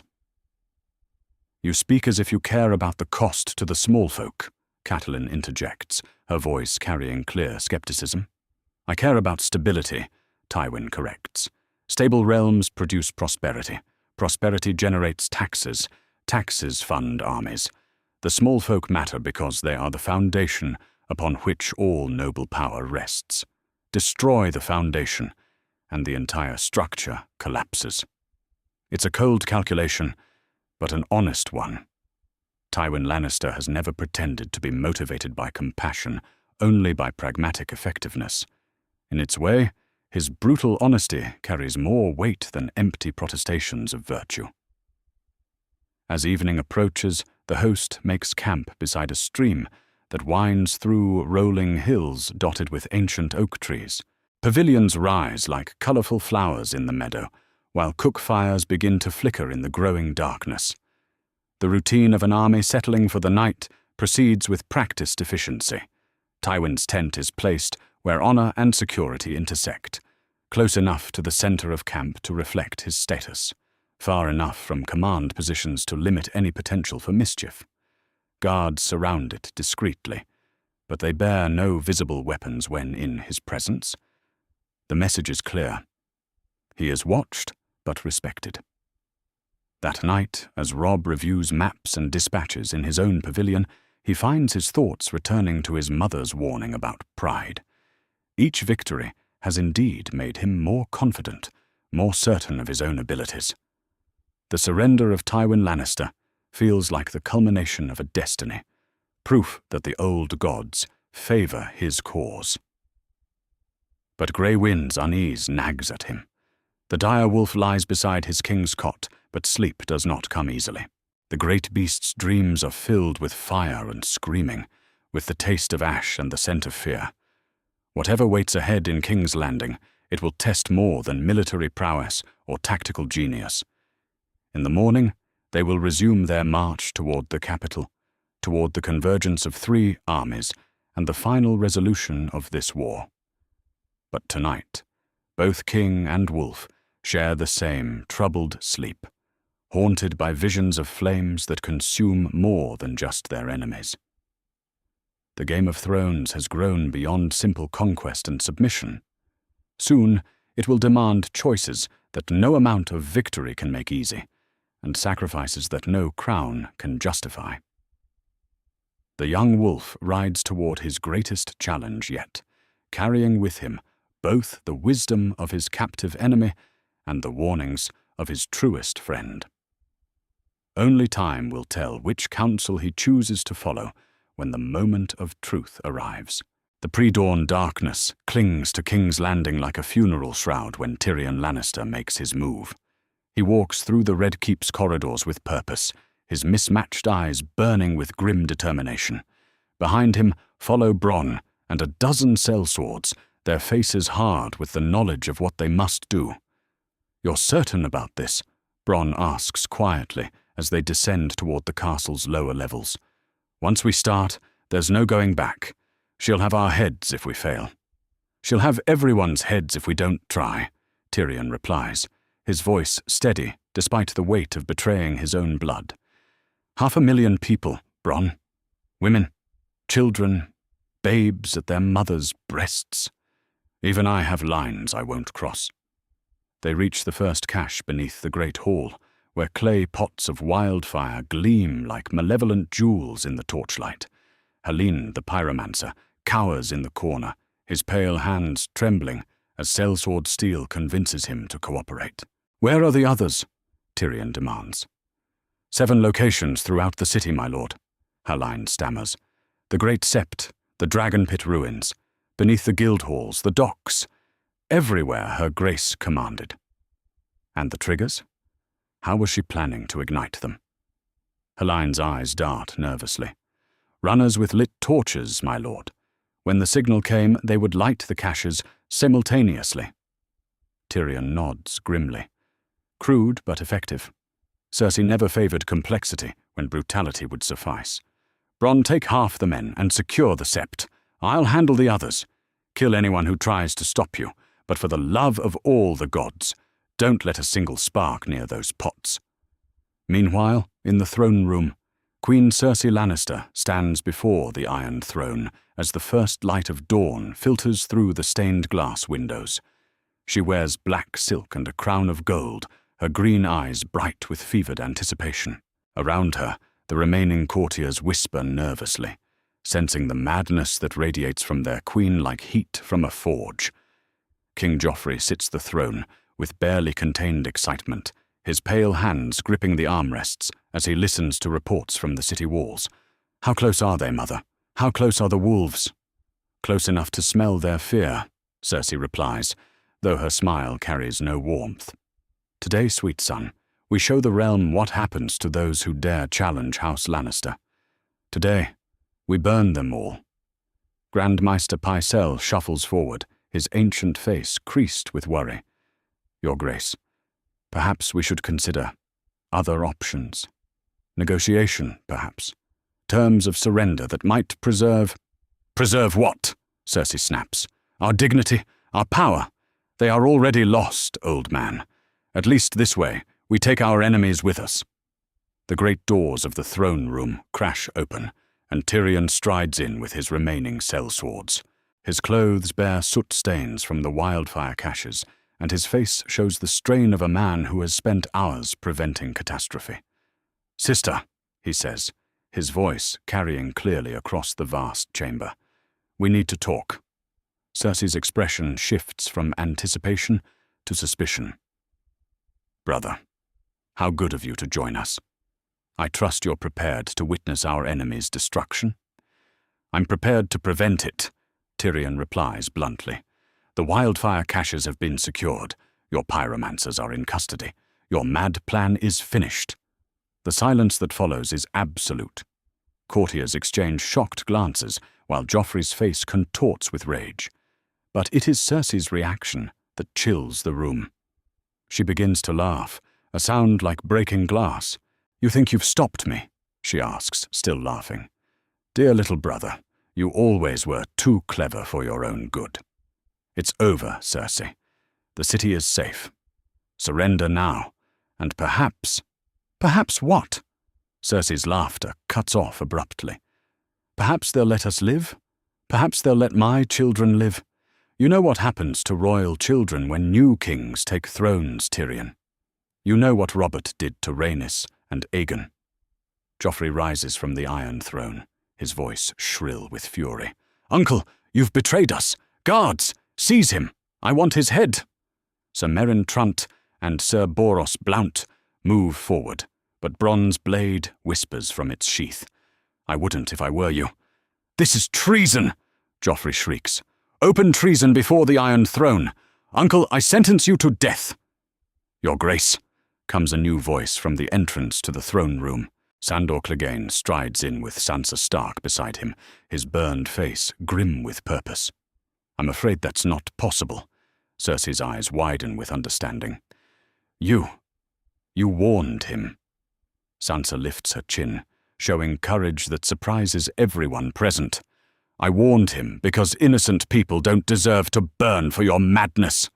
Hound, Joffrey screams. Kill the traitor. Kill them both.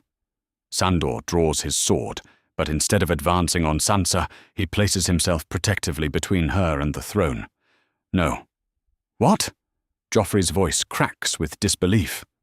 I said no, Sandor repeats, his voice carrying the finality of a man who has reached his limit. I've done a lot of evil things for you, boy. I've killed men who didn't deserve it. But I won't burn children. Not anymore. Chaos erupts in the throne room. Some guards move toward Sandor, while others hesitate, uncertain where their loyalties lie. Courtiers flee toward the exits, seeking safety from the violence they sense coming. But Cersei has one final card to play. You think you've won? She asks, her voice cutting through the noise. From her sleeve, she produces a small object that makes Tyrion's blood turn to ice. A clay pot, no larger than his fist, filled with the green death that has haunted his nightmares. A personal reserve, she explains with that same terrible smile. Just enough to bring down this throne room and everyone in it. If I cannot rule, then no one will. Cersei, don't, Tyrion begins. Goodbye, little brother, she says, raising the pot above her head. Tyrion moves without conscious thought. The dagger slides from his belt with practiced ease, its blade finding the gap between his sister's ribs before she can complete her throw. The wildfire pot tumbles from nerveless fingers, and time slows as Tyrion lunges forward to catch it before it strikes the stone floor. Cersei looks down at the steel protruding from her chest with something approaching surprise. I was protecting them, she whispers. My children, I was— I know, Tyrion says quietly, supporting her weight as she sags against him. I know you thought you were. She dies in his arms, the woman who had tormented him since birth, the sister who had loved her children with a fierce devotion that ultimately drove her mad. Tyrion closes her eyes gently, then sets the wildfire pot aside with hands that do not shake. The throne room falls silent, except for the sound of Joffrey's sobbing. The boy king has collapsed beside his mother's body, all his cruelty forgotten in the face of genuine grief. Your Grace, Tyrion says to his nephew, his voice gentle despite everything. It's time to surrender. Never, Joffrey whimpers. I'm the king. I'm the king. Kings protect their people, Sansa says quietly, approaching with careful steps. Your mother forgot that. Don't make the same mistake. Before Joffrey can respond, the sound of horns echoes across the city. From the throne room's windows, they can see banners on the horizon.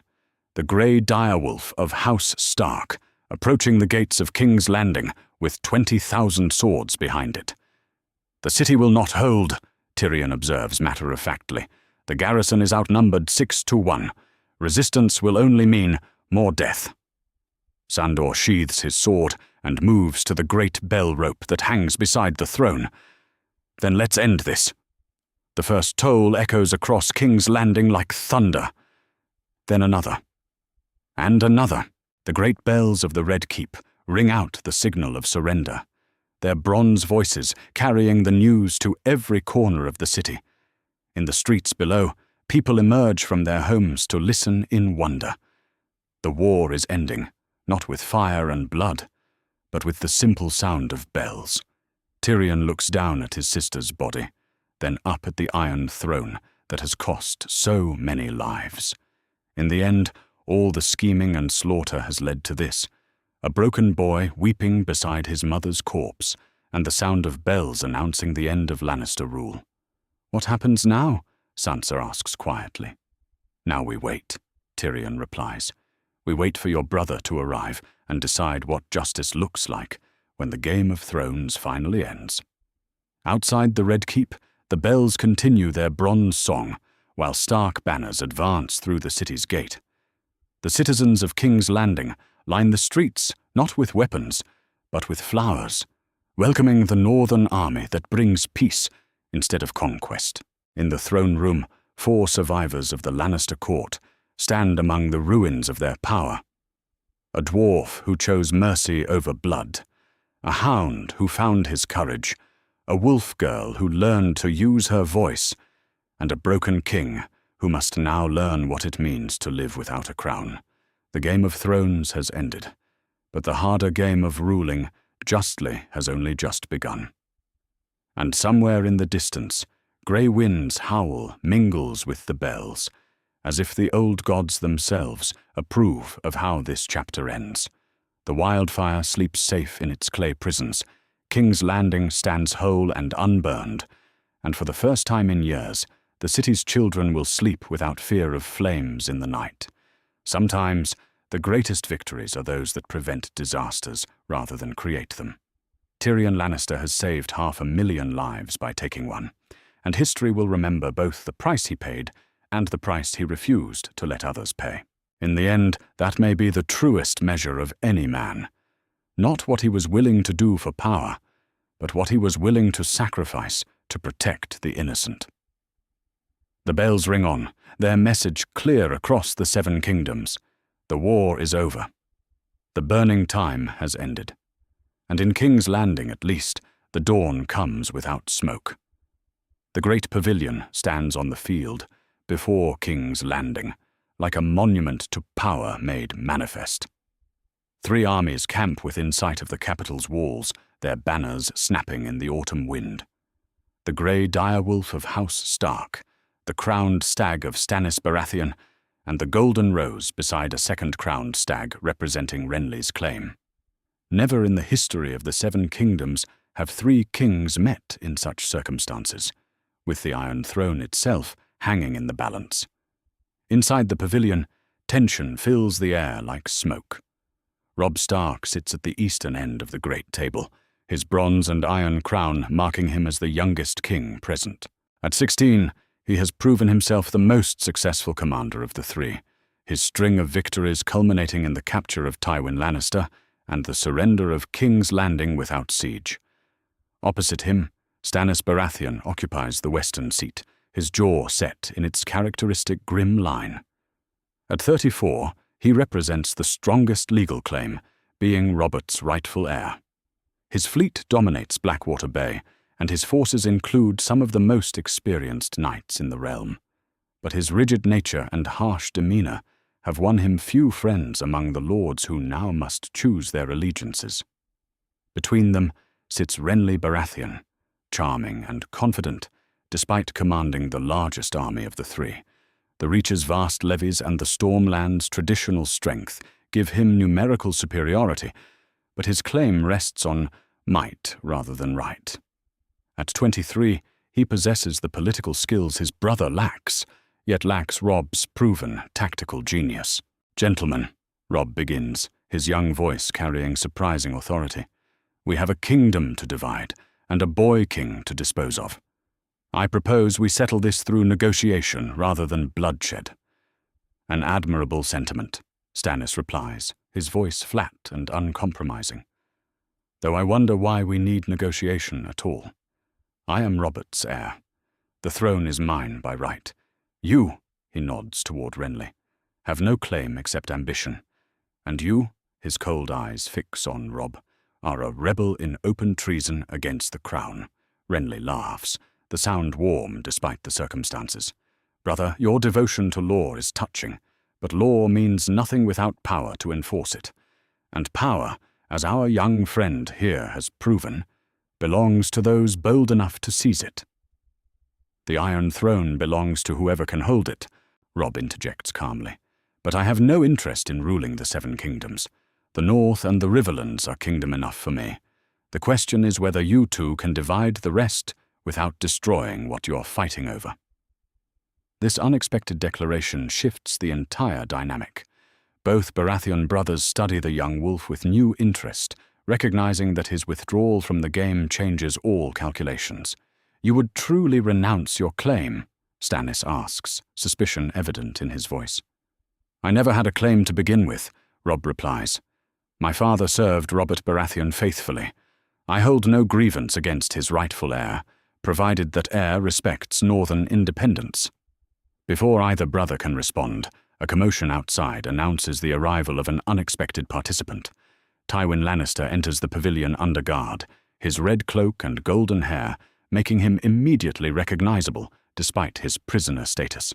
The three kings exchange glances, understanding that the most experienced political mind in Westeros has just joined their deliberations. "Your Graces," Tywin says with formal courtesy, bowing precisely to each king in turn. "You summoned me to offer counsel." "Aye," Robb confirms, "despite our differences. Your strategic insight remains valuable. Tell us, Lord Tywin, how do we resolve this situation without plunging the realm into further chaos?" Tywin approaches the table slowly, his green eyes assessing each king with the calculating gaze that once terrorized the Seven Kingdoms. "The problem before you is not legal, but practical. 3 armies, each capable of devastating the others, each commanded by men who believe their cause just. History offers few examples of such situations resolving peacefully." "Then you counsel war?" Stannis asks bluntly. "I counsel pragmatism," Tywin replies. "King Robb commands the loyalty of the North and Riverlands through military success. His victories have proven his capability, and his restraint in taking King's Landing has proven his wisdom. King Stannis commands through legal right and proven administrative skill. His claim is unassailable in law, and his naval power controls the capital's lifeline. King Renly commands through charisma and the wealth of the Reach. His army is the largest, and his political alliances run deep." "And," Renly prompts. "And each of you possesses something the others lack," Tywin continues. "The question is whether you're wise enough to recognize it." The negotiation that follows stretches through the afternoon and into evening. Maps are spread across the table, showing the kingdoms and their resources. Meisters provide detailed accounts of populations, tax revenues, and military capabilities. Through it all, Tywin serves as an unexpected mediator, his objective analysis helping bridge the gaps between competing claims. The breakthrough comes when Lord Davos Seaworth, serving as Stannis' representative, reveals information that changes everything. "Your Graces," the Onion Knight begins hesitantly, "there's something you should know about Jon Arryn's death.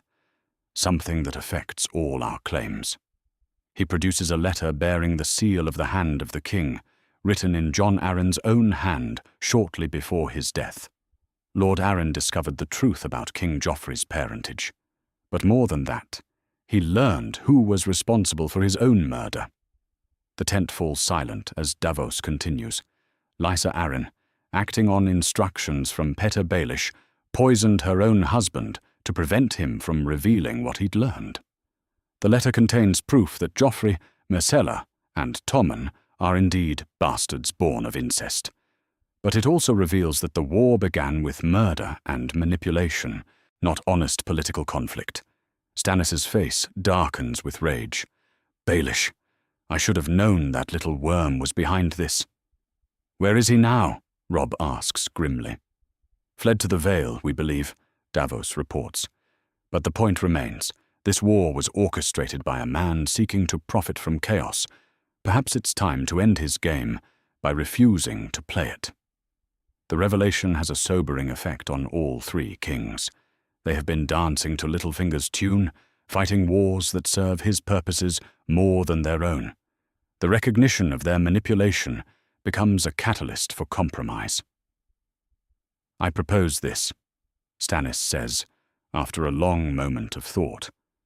"I will take the Iron Throne as is my right. But I recognize the independence of the North and Riverlands under King Robb's rule. In exchange, Robb acknowledges my sovereignty over the remaining kingdoms." "And what of me?" Renly asks, though his tone suggests he already knows. "You renounce your claim and accept Storm's End as my gift," Stannis replies. "Rule the Stormlands as my brother and loyal lord. Your charm will serve the realm better as an administrator than as a pretender." Renly considers this for several minutes, weighing pride against pragmatism. Finally he nods. "Very well. I can live with being a lord if it means the realm has peace. Though I expect certain considerations for the Reach Lords who supported me." "Reasonable," Stannis agrees. "Lord Tyrell will keep his position as Lord Paramount. Others will be pardoned for their rebellion, though they'll pay appropriate fines." Tywin speaks for the first time in hours. "What of my grandson? What of Joffrey?" The three kings exchange glances, the weight of judgment heavy upon them. "He will abdicate and take the Black," Stannis declares. "The Night's Watch has always been sanctuary for former kings who yield peacefully." "And Myrcella and Tommen will be raised as wards of appropriate noble houses," Robb suggests. "Removed from succession, but treated with the honor due their birth, bastard though it may be. As the night deepens, the details are hammered out with the precision of master craftsmen. Border agreements, trade rights, military obligations, judicial authority. Every aspect of governance receives attention. The Three Kings Compact, as it will be known to history, represents not just the end of a war, but the beginning of a new political arrangement for Westeros. "There remains the matter of implementation," Tywin observes as dawn approaches. "The lords of the realm must accept this arrangement, and acceptance requires more than royal decree." "A great council," Stannis suggests, "representatives from every major house, assembled to ratify the agreement and witness the new oaths of fealty." "In the capital?" "No," Robb interjects. "Somewhere neutral. Harrenhal, perhaps. Large enough to accommodate everyone, but not associated with any particular king's power." The agreement reached, the three kings rise from the table as the first light of dawn streams through the pavilion's silk walls. They have accomplished something unprecedented, the peaceful division of a kingdom without conquest or catastrophe. "Your Graces," Tywin says as they prepare to leave, "you have achieved something I never thought possible. You have put the realm's welfare above personal ambition. Your father would be proud," he adds to Robb specifically. Outside the pavilion, heralds prepare to carry word of the agreement to armies that have spent months preparing for battle. Instead of trumpets calling for war, they will sound the notes of peace. Instead of blood, there will be parchment and seals. The Game of Thrones has ended not with the complete victory of one faction, but with the wisdom to recognize that some games are won by refusing to play them to their bitter conclusion. 3 kings have become 2, the realm has been preserved, and the common people can sleep peacefully for the first time in years. But in the distance, ravens fly toward the Vale carrying word of what has transpired.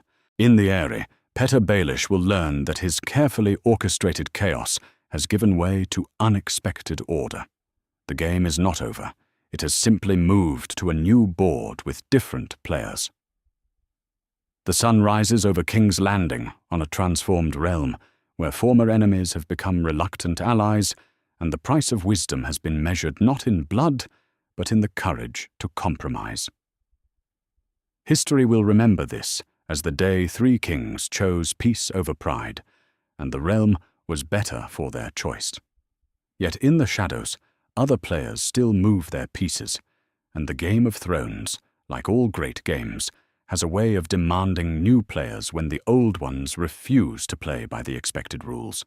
The Great Sept of Baelor has never witnessed a scene quite like this one, where once only the High Septon presided over matters of faith, now 3 kings sit in judgment of a 4th. The massive sept has been transformed into a court of unprecedented authority, its soaring arches and stained glass windows bearing witness to justice that will reshape the realm.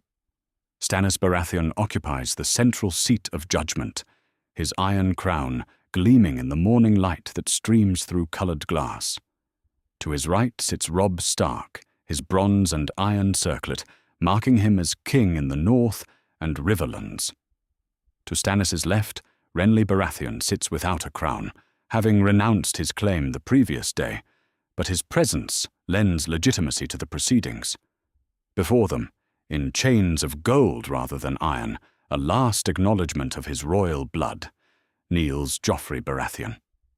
The boy who once commanded the Iron Throne now trembles before the justice of 3 men who have proven themselves worthier rulers than he ever was. "Joffrey of houses Baratheon and Lannister," Stannis begins, his voice carrying clearly through the vast space. "You stand accused of crimes against the realm and its people. Murder, torture, the corruption of justice, and the perversion of royal authority for personal cruelty. How do you answer these charges?" Joffrey's pale face flushes with defiant anger. "I am the rightful king. You have no authority to—" "You are a bastard born of incest," Stannis cuts him off coldly. "You have no claim to any throne, and your crimes speak for themselves. Now answer the charges." "I was protecting the realm," Joffrey shouts, his voice cracking.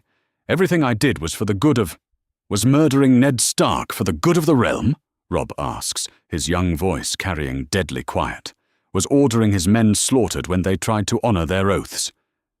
Joffrey's mouth opens and closes like a fish pulled from water. Around the sept, hundreds of witnesses, lords, knights, and representatives of the common people watch in silence as the boy king struggles for words that won't come. "Call the first witness," Stannis commands. To everyone's surprise, it is Tywin Lannister who rises from his place among the assembled lords. Still technically Robb's prisoner, he has been granted permission to testify in the interest of truth and justice. His golden hair catches the light as he approaches the judgment seat with measured steps. "Lord Tywin," Stannis acknowledges formally. "You wish to give testimony?" "I do, Your Grace." Tywin's voice carries the weight of a man making the hardest choice of his life. "I would speak to the character and actions of my grandson." A murmur runs through the assembled crowd. For Tywin Lannister to testify against his own blood represents a transformation so complete that few can fully comprehend it. "Proceed," Stannis says. Tywin turns to face Joffrey, his green eyes meeting the boy's panicked blue ones. For a moment, something like regret flickers across the old lion's face. Then he speaks, and his words cut like steel. "Joffrey Waters," he begins, using the bastard surname deliberately, "was raised to believe that power excused cruelty, that royal blood justified royal excess. In this, his education was deficient. The admission costs him visibly. He ordered the murder of Robert Baratheon's bastard children, including babes who could harm no one. He delighted in torture, in humiliation, in the suffering of those who could not defend themselves." "These are lies," Joffrey screams. "Grandfather, tell them the truth. Tell them I was a good king." Tywin's expression hardens. "You were never a king, boy. Kings protect their people. You preyed upon them." The testimony continues as Tywin recounts incident after incident: the killing of Micah the butcher's boy, the torture of prisoners for sport, the arbitrary executions that terrorized the court. Each revelation drives another nail into Joffrey's political coffin, and each word clearly pains the man speaking them. "Why?" Robb asks quietly when Tywin finishes. "Why testify against your own blood?" "Because some things matter more than blood," Tywin replies. "Justice, the good of the realm, the protection of innocents who cannot protect themselves." He pauses, looking directly at his grandson. "And because a true lion does not prey upon the helpless." When Tywin returns to his seat, another witness rises. Sansa Stark approaches the judgment seat with careful dignity, her auburn hair braided in the northern fashion, her blue eyes bright with unshed tears of relief at finally being free to speak truth. "Lady Sansa," Robb says gently, his voice full of brotherly love, "tell us what you witnessed." Sansa's testimony proves even more damning than her grandfather's. She speaks of forced marriages, of watching innocent men die for Joffrey's amusement, of the constant terror that ruled the Red Keep under his reign. Her voice remains steady throughout, though her hands tremble slightly. "He made me watch," she says quietly, describing the execution of her father. "He promised mercy, then ordered Lord Stark's death while I begged for his life. When I pleaded with him to stop, he struck me, in front of the entire court." The sept falls into absolute silence. Even lords who have little love for House Stark recognize the monstrous nature of forcing a child to witness her father's murder. "He told me it was mercy," Sansa continues, "because he could have done worse things to me. He said that often, that he was being merciful by only humiliating me instead of—" She doesn't finish the sentence, but everyone understands. In that moment, watching this poised young woman struggle to describe the psychological torment she endured, even Joffrey's remaining supporters abandon him. "I have heard enough," Stannis declares. "Joffrey Waters, you are guilty of the crimes charged against you. By all rights, you should die for what you have done." Joffrey begins sobbing, finally understanding that his reign of terror has ended. "Please," he whimpers. "I'll be good. I'll be a good king, I promise." "You will never be king," Stannis says with finality. "But you will have a chance to serve the realm in the only way left to you. You will take the black and serve at the Night's Watch for the remainder of your life. Perhaps the cold and discipline of the Wall will teach you virtues that the luxury of King's Landing could not." "The Night's Watch?" Joffrey's voice rises to a shriek. "No, I won't go to that frozen wasteland. I won't serve with criminals and bastards." "You will," Robb states simply, "or you will die. Choose quickly." Faced with the ultimate choice, Joffrey's cowardice wins out over his pride. I'll take the black," he whispers. With the trial concluded, the business of government begins. The three kings move to the administrative chambers beneath the sept to address the practicalities of their new arrangement. Maps cover the tables as they divide responsibilities and establish the framework for cooperation. The matter of the hand, Stannis says, studying documents prepared by his advisors. The position has been vacant too long, and ruling requires capable administration. I assume you have candidates in mind, Renly asks. Several. Lord Davos has proven his worth, though his common birth troubles some lords. Maester Aemon possesses wisdom, but his age... Stannis trails off, then looks directly at Robb. What of your prisoner? What of Tywin? The suggestion hangs in the air like smoke. Robb exchanges glances with his mother, who has remained silent throughout the proceedings, but now speaks for the first time. The man who testified against his own grandson? Catelyn asks. The same man who brought such devastation to the Riverlands? The same man, Stannis agrees, who also demonstrated today that he values justice above family loyalty. The realm needs capable administrators, not perfect saints. Robb considers this carefully. His hatred for Tywin runs deep, born from years of war and personal loss. But he has also witnessed the old lion's transformation, seen him choose principle over pride in ways that few men would find the courage to do. What says Lord Tywin himself? Robb asks. Tywin, who has been standing quietly throughout this discussion, steps forward. Your Grace honors me by even considering such an appointment. I would serve faithfully, as I served your father's friend Robert, if you believe my experience can benefit the realm. Your experience nearly destroyed my family, Robb points out bluntly. Yes, Tywin agrees without flinching, and I have learned from those mistakes. A man who has never failed has never been tested. A man who has failed and learned from failure may prove more valuable than one who has never faced real adversity. The wisdom of this observation resonates with all three kings. They have each faced failure and emerged stronger for it. Perhaps the same principle applies to choosing advisors.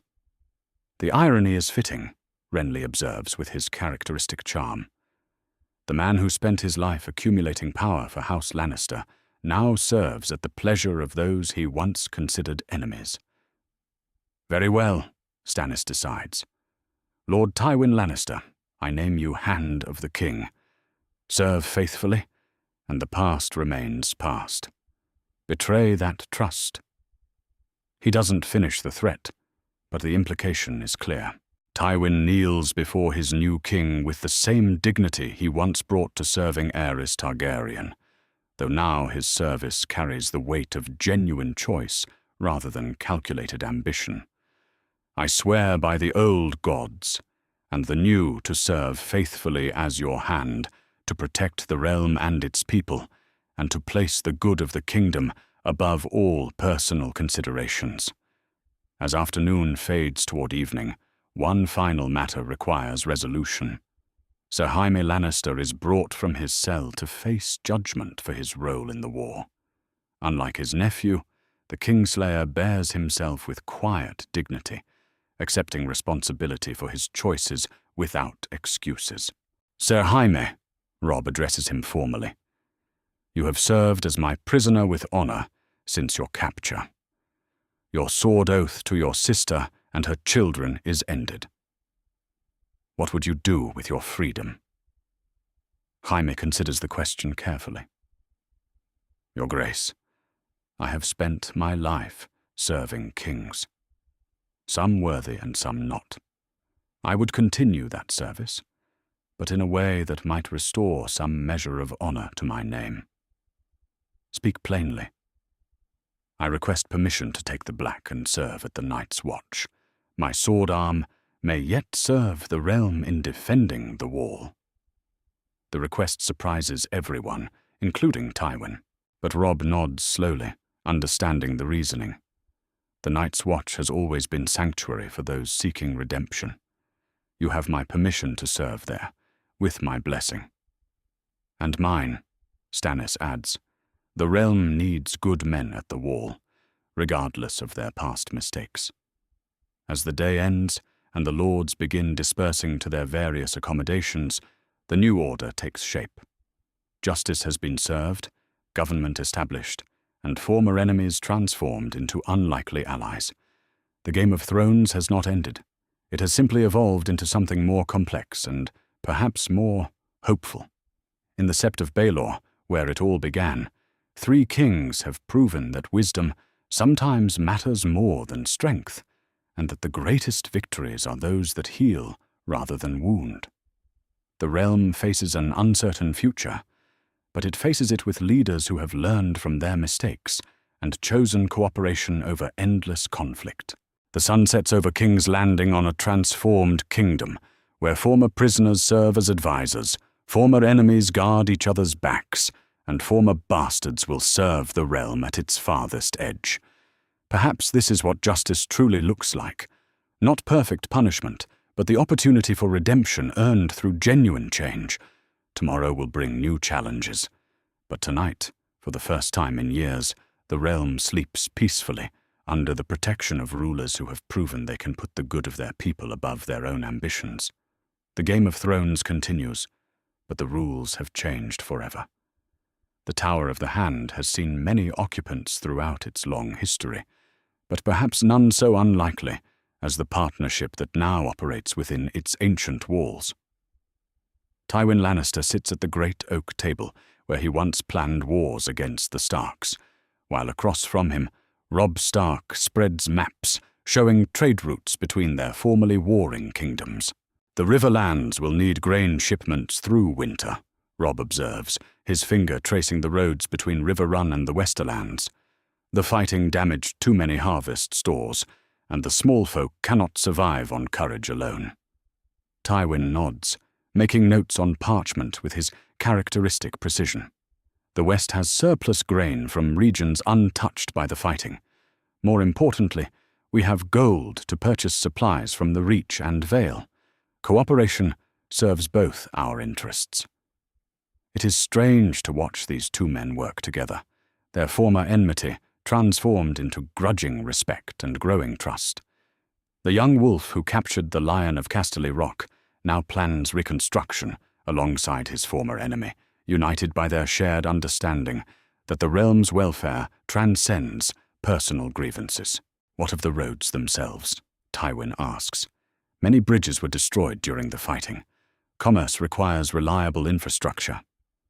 Already being addressed, Robb replies. Lord Tully has mason crews working on the river crossings, and the northern lords are contributing timber for reconstruction. The work should be complete before the snows come. A knock at the chamber door interrupts their planning. Maester Luwin enters with a collection of ravens, his weathered face showing the strain of coordinating communications across 2 kingdoms. Your Grace, Lord Hand, Luwin begins formally. The correspondence from the various lords. Most express support for the reconstruction efforts, though some concerns have been raised. What manner of concerns? Tywin inquires. Questions about the permanence of the current arrangement. Some fear that cooperation born of necessity may not survive when necessity ends. Robb exchanges glances with Tywin, both men understanding the implied challenge. Their alliance, forged in the crucible of mutual need, must prove itself capable of surviving prosperity as well as adversity. Perhaps, Tywin suggests carefully, a more formal arrangement would address those concerns. Something that binds our houses together beyond simple political convenience. What did you have in mind? A marriage alliance? When they come of age, naturally? Your brother Brandon and my granddaughter Myrcella. The union would cement the peace between North and West, while ensuring that future generations grow up viewing each other as family rather than enemies. The proposal hangs in the air between them, laden with both promise and complexity. Robb considers the suggestion carefully, weighing political necessity against personal feeling. Bran is still a child, Robb says finally, and after everything Myrcella's family has endured. Children adapt more easily than adults, Tywin observes, and Myrcella is innocent of her mother's crimes. She deserves a chance at happiness, not punishment for accidents of birth. I would need to discuss this with my mother, with Bran himself when he's old enough to understand. But the principle has merit. Before Tywin can respond, Commotion erupts in the courtyard outside.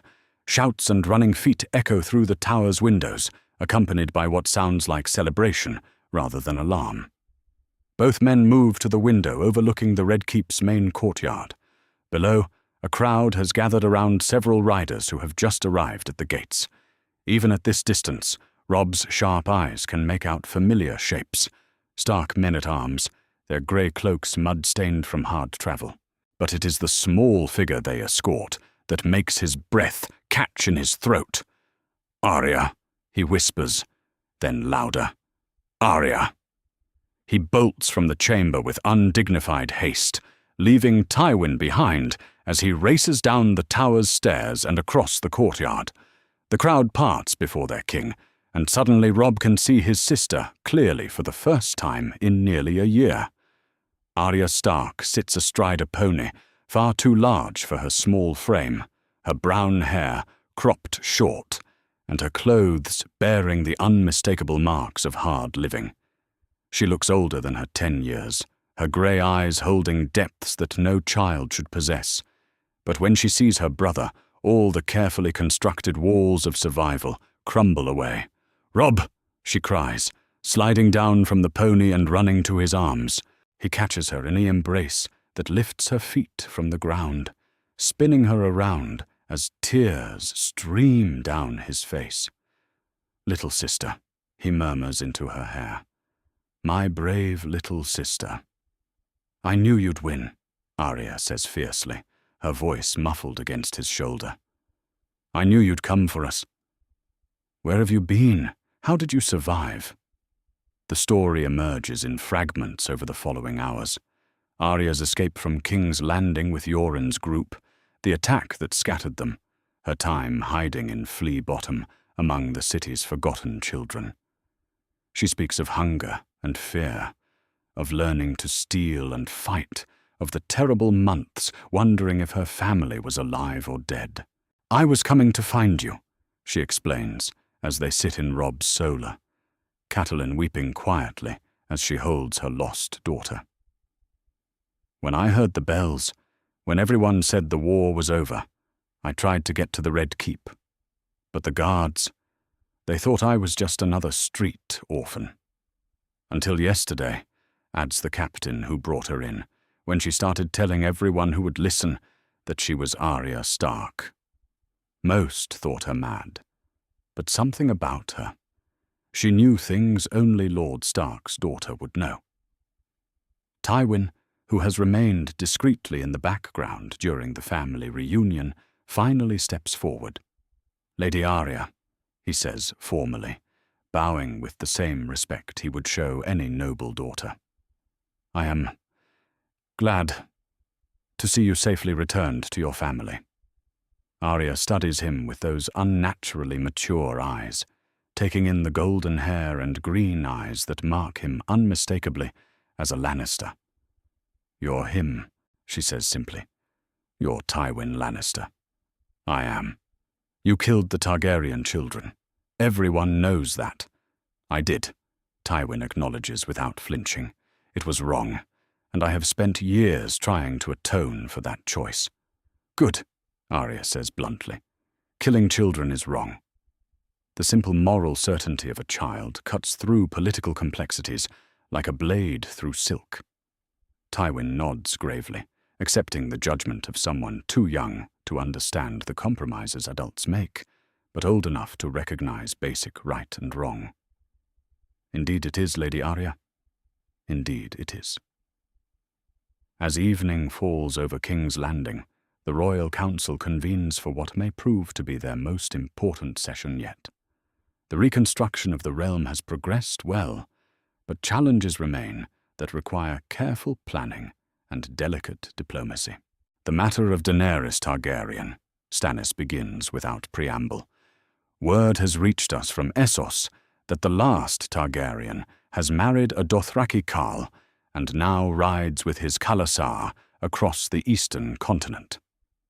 "She represents a potential threat," observes Lord Davos. "Targaryen claims to the throne die hard, and dragons have a way of making even weak claims seem strong." "What dragons?" Robb asks. I thought they were all dead. They are, Tywin confirms, but legends persist, and desperate people cling to legends. The question is whether we view her as a threat to be eliminated, or a potential ally to be courted. Alliance, Stannis decides after consideration. We have seen what happens when the realm tears itself apart through internal conflict. Better to offer friendship to distant relatives than force them into enmity. I'll prepare the letters, Tywin offers. An invitation to return to Westeros under terms of amnesty, with lands and title appropriate to her birth. If she refuses, and proves troublesome later, at least history will record that we offered peace first. The wisdom of this approach becomes apparent as they draft the correspondence. Rather than threats or demands, the letter offers recognition of Daenerys as a Targaryen princess, lands in the Crownlands sufficient for her status, and a voice in the royal council befitting her bloodline. Will she accept? Catelyn asks. Unknown, Tywin replies, but the offer demonstrates that this realm has learned to resolve conflicts through negotiation rather than conquest. That alone may be worth the risk. Meanwhile, in chambers throughout the Red Keep, other conversations shape the realm's future. Sansa writes to her younger brothers at Winterfell, sharing news of the war's end and Arya's return. Sir Davos meets with merchants to discuss trade routes reopening throughout the Seven Kingdoms. Even Joffrey, preparing for his journey to the Wall, receives instruction from Maester Aemon about the duties and honors of the Night's Watch. But perhaps the most significant conversation occurs in Tywin's private chambers, where the former Lord of Casterly Rock sits alone with wine and parchment, writing a letter that few would expect from such a man. The letter is addressed to his brother Kevan, still managing affairs in the Westerlands, but its content goes beyond simple administrative matters. The war has taught me things I thought I understood, but never truly comprehended, he writes. Power without purpose is mere destruction. Victory without wisdom is worthless. I have spent my life accumulating strength for House Lannister, but I failed to teach my children how to use that strength wisely. Cersei died believing that destruction was preferable to defeat. Jaime has chosen service over personal glory. Tyrion has always been wiser than I gave him credit for. Perhaps there is still time to learn from their examples, to become something better than what I was. The North remembers, they say. But perhaps it is time for the West to remember as well. To remember honor, duty, and the protection of innocence over the accumulation of gold and fear. He signs the letter simply. Your brother, Tywin. As night falls over King's Landing, the city sleeps more peacefully than it has in years. The bells that once rang in surrender now chime the hours of a realm at peace. In the Red Keep, former enemies work together to build something better than what came before. Robb Stark dreams of Winterfell and the day he can return home as king rather than conqueror. Tywin Lannister plans trade agreements that will benefit both North and West. Arya sleeps safely in her sister's chambers, protected by guards who serve justice rather than cruelty. The Game of Thrones continues, but the rules have changed. Power now serves purpose. Strength protects rather than oppresses. And former enemies discover that shared goals create stronger bonds than shared blood. Tomorrow will bring new challenges, new decisions, new opportunities to prove that wisdom learned through suffering can forge a better world than wisdom never tested at all. The realm has been broken and rebuilt, and in the rebuilding, it has become something stronger and more just than it ever was before. In the distance, ships sail toward Essos, carrying letters of friendship rather than threats of war. The last Targaryen may return to a realm ready to welcome her home, or she may choose to remain in the lands across the narrow sea. Either choice will be respected, because this new Westeros has learned that peace built on respect lasts longer than peace imposed through fear. The stars shine down on a kingdom where wolves and lions work together, where justice tempers mercy, and where the future holds promise instead of merely threats. The Game of Thrones has evolved into something far more valuable, the art of governance for the good of all. The first sign of trouble comes at dawn, when a crossbow bolt splits the morning air where Tywin Lannister's head should have been. Only his habit of rising early to review correspondence saves the hand of the king from assassination, as the quarrel embeds itself deep in the oak chair he would have occupied moments later. "Down!"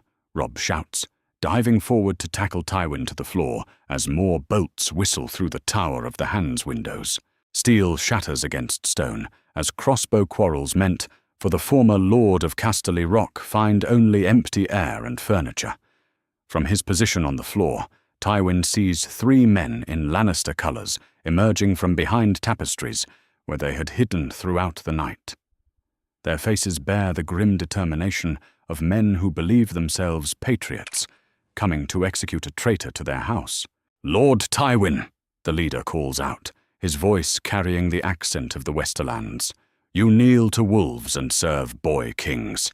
You have betrayed everything House Lannister represents. We've come to restore our honor." Robb draws his sword from where he lies, protective over Tywin, the steel singing as it clears the scabbard. "You'll find me in your way." "Your Grace," Tywin says quietly, "these are my men, my responsibility." "Your men who are trying to kill my hand," Robb replies grimly. "That makes them my problem." The assassins advance with crossbows ready, clearly having expected their target to be alone and defenseless. The presence of the young wolf complicates their simple plan of execution, but they show no signs of retreat. "Stand aside, boy king," the leader demands. "Our quarrel is not with you." "Everything that threatens my kingdom is my quarrel," Robb answers, rising to a fighting crouch. What follows is brief and brutal. These men are trained killers, veterans of numerous campaigns, but they face the wolf who conquered armies and captured the unconquerable Tywin Lannister. Robb moves with the fluid grace of youth, combined with hard-won experience, his sword finding gaps in their defense with deadly precision. The first assassin falls with Robb's blade through his heart. The second dies when Tywin, moving with surprising speed for a man of 55, drives a dagger between his ribs. The third drops his crossbow and attempts to flee, only to meet Grey Wind's fangs at the chamber door. "Well," Tywin observes, straightening his doublet with hands that do not shake, "that was invigorating." Robb studies his unlikely ally with new respect. "You fought well for a man your age." "I was winning battles before you were born, Your Grace. Age brings experience, if not speed." As guards flood the chamber in response to the commotion, both men understand that this attack represents more than simple assassination attempt. It signals the emergence of resistance to their alliance, opposition that views cooperation as betrayal rather than wisdom. "There will be others," Tywin states matter-of-factly as he examines the dead assassins. These men wore no insignia beyond Lannister colours, but their equipment is too fine for common sellswords. They had backing, planning, resources. From whom? Houses that profited under the old system. Lords who preferred a realm divided against itself to one united under different leadership. Tywin's green eyes show no mercy for men he once called allies. Fear makes people dangerous, and change terrifies those who benefited from chaos. The incident proves prophetic. Over the following days, reports arrive from throughout the realm of lords, questioning the new arrangements. Not open rebellion. None dare that with 3 kings united, but whispered doubts, delayed responses to royal commands, and the subtle resistance that erodes authority like water wearing away stone. In the great hall of Riverrun, Lord Jonas Bracken voices concerns that echo throughout the Riverlands. "Your Grace," he says to Robb during a formal audience, My men wonder if yesterday's enemies can truly become today's allies. They remember burned fields and slaughtered livestock. Forgiveness comes hard to empty bellies. "And what would you have me do, Lord Bracken?" Robb asks patiently. "Continue fighting until all our fields are ash and all our sons are dead. Perhaps a more gradual approach to reconciliation might serve better than this sudden partnership with those who caused so much suffering." Catelyn, standing beside her son's throne, speaks with the authority of a mother who has seen too much war. "Lord Bracken, my husband died because of the conflicts between our houses. My son Bran may never walk again because of Lannister actions. Yet I support this alliance, because the alternative is endless bloodshed that serves no one but our enemies." Before Lord Bracken can respond, a commotion at the hall's entrance announces the arrival of a travel-stained raven and its handler. The Maester approaches with obvious urgency, carrying a message that bears the black seal of the Night's Watch. "Your Grace," the Maester says breathlessly, "word from the wall. From Jon Snow." Robb takes the letter with hands that tremble slightly at the mention of his bastard brother. He reads silently, his expression growing increasingly grim with each line. "What news from the north?" Catelyn asks, noting her son's reaction. "Strange tidings," Robb replies carefully.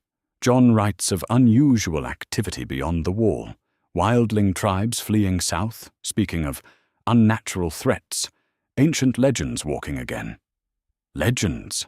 Lord Bracken scoffs. "Surely a bastard boy's imagination runs away with him." "Jon Snow is many things, but he's not given to fantasy," Robb says sharply.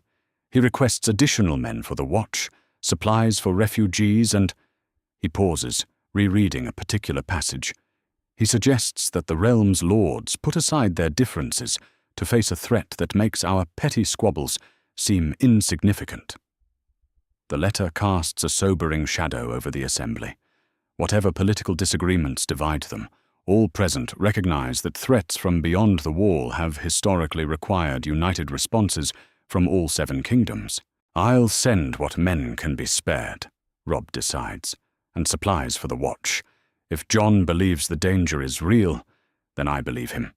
Meanwhile, in King's Landing, another arrival brings news of a different sort. Tyrion Lannister rides through the city gates dusty from hard travel, his clothes bearing the marks of a journey undertaken at desperate speed. Behind him comes a small escort of Lannister household guards, their faces grim with the weight of momentous tidings. In the throne room, King Stannis receives his new hands-brother with formal courtesy, tinged by curiosity. The last reports had placed Tyrion in Essos, supposedly conducting business for the crown. "Your Grace," Tyrion says, bowing with uncharacteristic formality, "I bring news from across the narrow sea that will reshape our understanding of what's possible in this world." "Speak plainly," Stannis commands. "Daenerys Targaryen, last daughter of the Dragon Kings, has achieved what men thought impossible for 3 centuries. Tyrion's voice carries awe, despite his attempt at clinical reporting. "She has hatched dragon eggs, 3 of them. The dragons live again."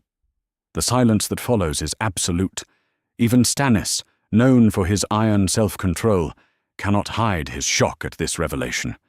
Dragons, the power that conquered and united the 7 kingdoms, thought dead since the time of Aegon the Unlikely.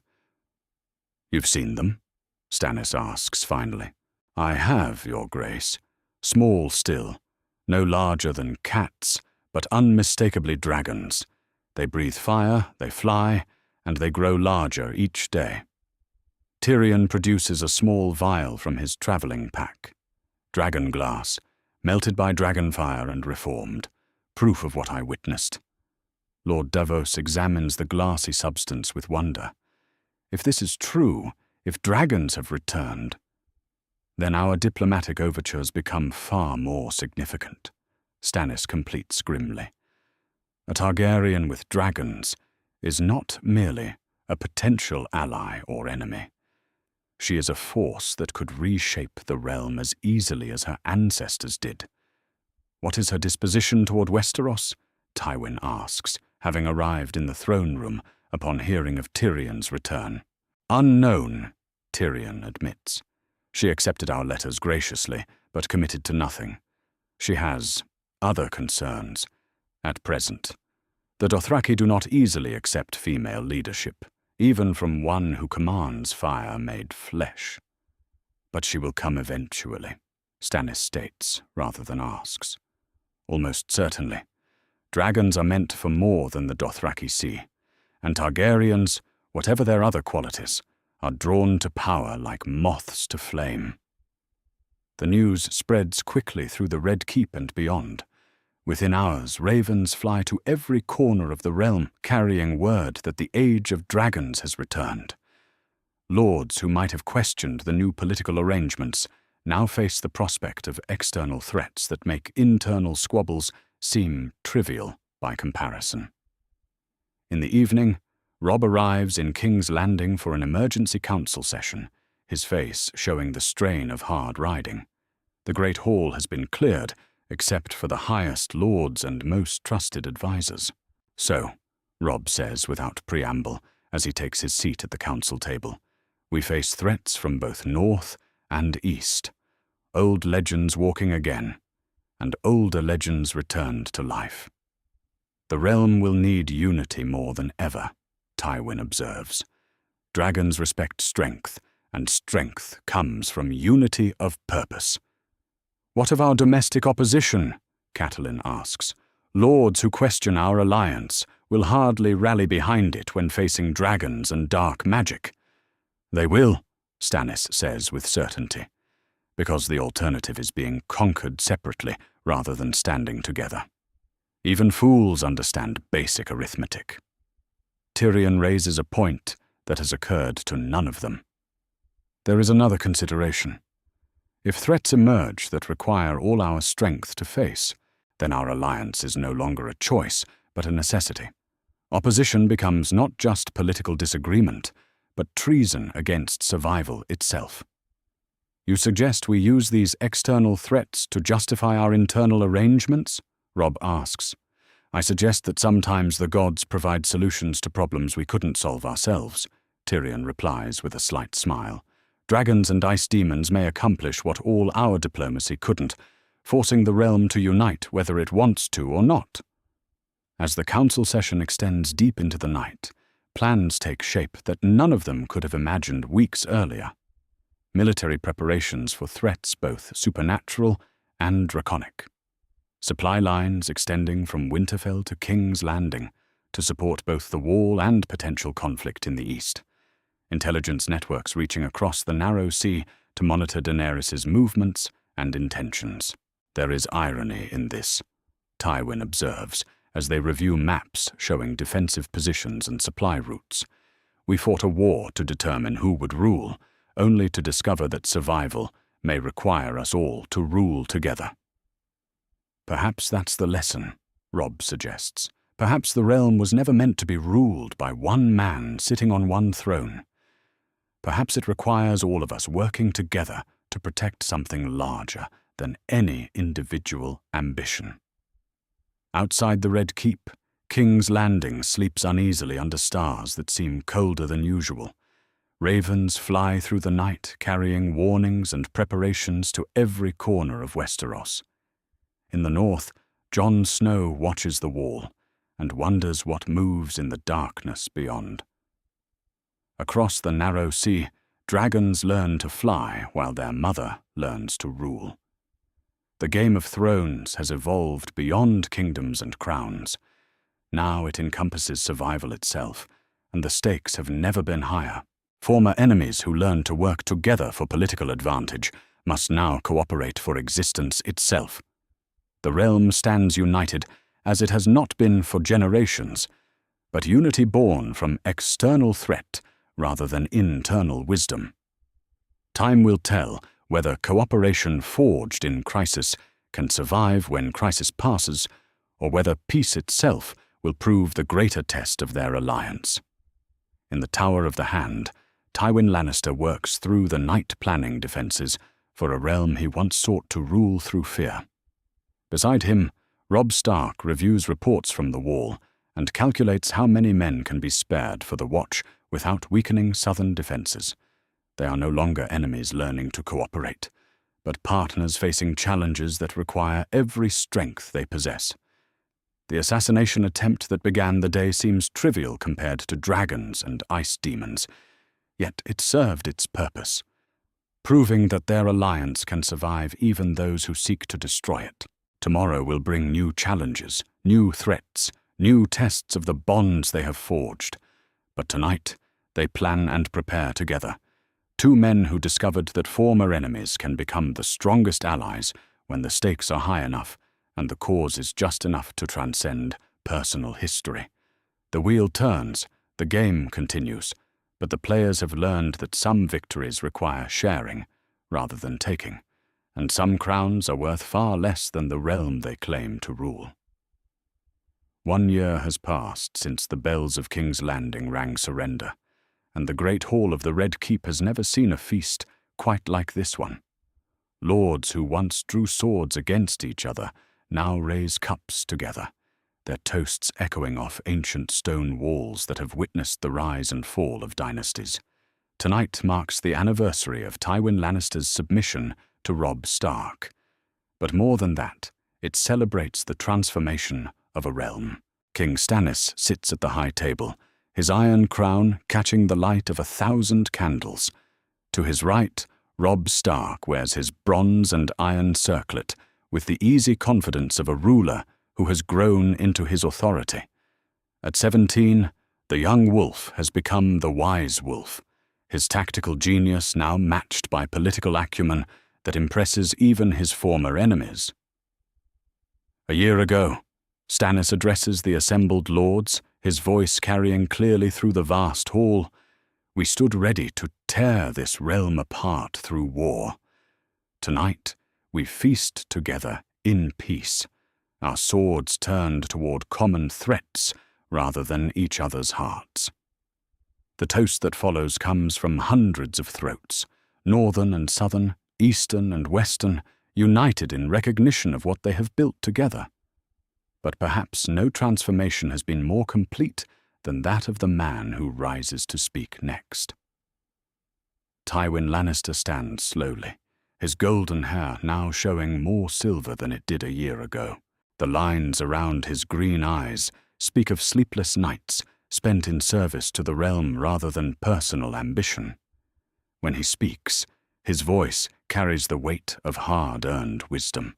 "My lords," he begins, and the hall falls silent with respect for the hand who has proven himself worthy of the office through deed rather than birthright. A year ago, I knelt in a mountain pass, believing myself defeated and humiliated.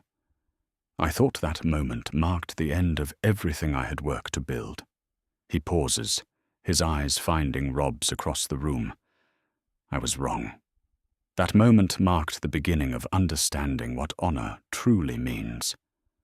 Not the accumulation of power for its own sake, but the use of power to protect those who cannot protect themselves. "My grandfather," comes a young voice from among the assembled lords, always said that a lion's strength comes from protecting the pride, not from preying upon the weak. The speaker is Prince Tommen, no longer the frightened boy who fled King's Landing, but a confident youth of 9 who has spent his year among northern children, learning different lessons than those taught in the Red Keep. His transformation from pampered prince to thoughtful young lord speaks to the power of environment over breeding. "Your grandfather spoke truly," Tywin replies to his grandson with genuine warmth, though it took me too long to understand his meaning. The feast continues with entertainment provided by bards who sing not of conquest and domination, but of cooperation and sacrifice. The songs tell of wolves and lions learning to hunt together, of kingdoms united against common threats, of rulers who chose wisdom over pride. But the most significant moment of the evening comes when Sansa Stark rises from her place at the high table. At 14, she has grown into her beauty, her auburn hair shining in the candlelight, her blue eyes bright with happiness. Beside her stands Willis Tyrrell, heir to Highgarden, his kind face glowing with affection for his bride-to-be. "My lords and ladies," Sansa speaks with the poise of a woman raised to be a queen, "Lord Willis and I are honored to announce our betrothal, to be celebrated when I reach my 16th year. This union joins not just two hearts, but two great houses in service to the realm." The announcement draws thunderous applause, for the match represents everything the new order stands for. Love freely given, rather than marriages forced by politics, alliances built on mutual respect, rather than hostage exchange, hope for the future, rather than punishment for the past. Willis, despite his lame leg, manages to bow gracefully to the assembly. "Lady Sansa honors me beyond measure," he says, his voice carrying the sincerity that has made him beloved throughout the Reach. "I pledge that our marriage will serve peace as faithfully as our fathers once served war." As the evening progresses, private conversations reveal how completely the realm has transformed. Lords who once schemed for advantage now plan joint enterprises. Trade routes that carried armies now bear merchants and goods. Children who might have grown up as hostages instead learn together, building friendships that will shape the next generation's understanding of cooperation. "It's remarkable," Catelyn observes to Tywin as they watch the younger lords dancing together, "how quickly enemies can become family when the cause is right." "Family by choice rather than blood," Tywin agrees, "perhaps stronger bonds than either." Near midnight, as the feast begins to wind down, a raven arrives that sobers the celebration. The message bears the black seal of the Night's Watch, and its contents draw the attention of both kings and their advisors. "What word from the wall?" Robb asks, as Maester Aemon reads the letter by torchlight. "The situation beyond the wall grows more serious," the ancient Maester reports, his voice grave despite his blindness. "Lord Commander Mormont writes that the wildling exodus continues, entire clans fleeing south from threats they describe as the cold that walks and death that does not die." "And Jon?" Catelyn asks with maternal concern. "Well, my lady, he has been chosen as the Lord Commander's steward and shows promise for advancement within the Watch, but his reports confirm the supernatural nature of the threat they face." Stannis exchanges glances with Robb and Tywin. "How long before this threat reaches the wall itself?" "Unknown, Your Grace, but the letter includes a request for additional supplies, more men, and—" Aemon hesitates. "What else?" "Dragonglass weapons, obsidian blades that legends claim can harm the creatures of ice and darkness. Lord Commander Mormont believes the old stories may prove more literal than metaphorical." The sobering news reminds everyone present that their peace, however hard won, exists in a world where ancient threats stir beyond the boundaries of civilization. The feast's joy dims slightly as lords contemplate challenges that may dwarf the political conflicts they have resolved. "We'll need to coordinate our response," Tywin observes, already shifting into the planning mode that has made him invaluable as hand. "Supply lines from all kingdoms, unified command structure, shared intelligence about enemy capabilities." "The perfect test of our alliance," Robb adds grimly. "External threats have a way of revealing whether cooperation is real or merely convenient." As the feast officially ends, and lords begin departing for their chambers, Robb and Tywin find themselves alone in the small council chamber, maps spread before them showing the realm they now govern together. "When I was young," Tywin says quietly, studying the chart that marks the wall's position, "my father told me that power was about making others bend to your will. It took me decades to understand that true power comes from bending your will to something greater than yourself."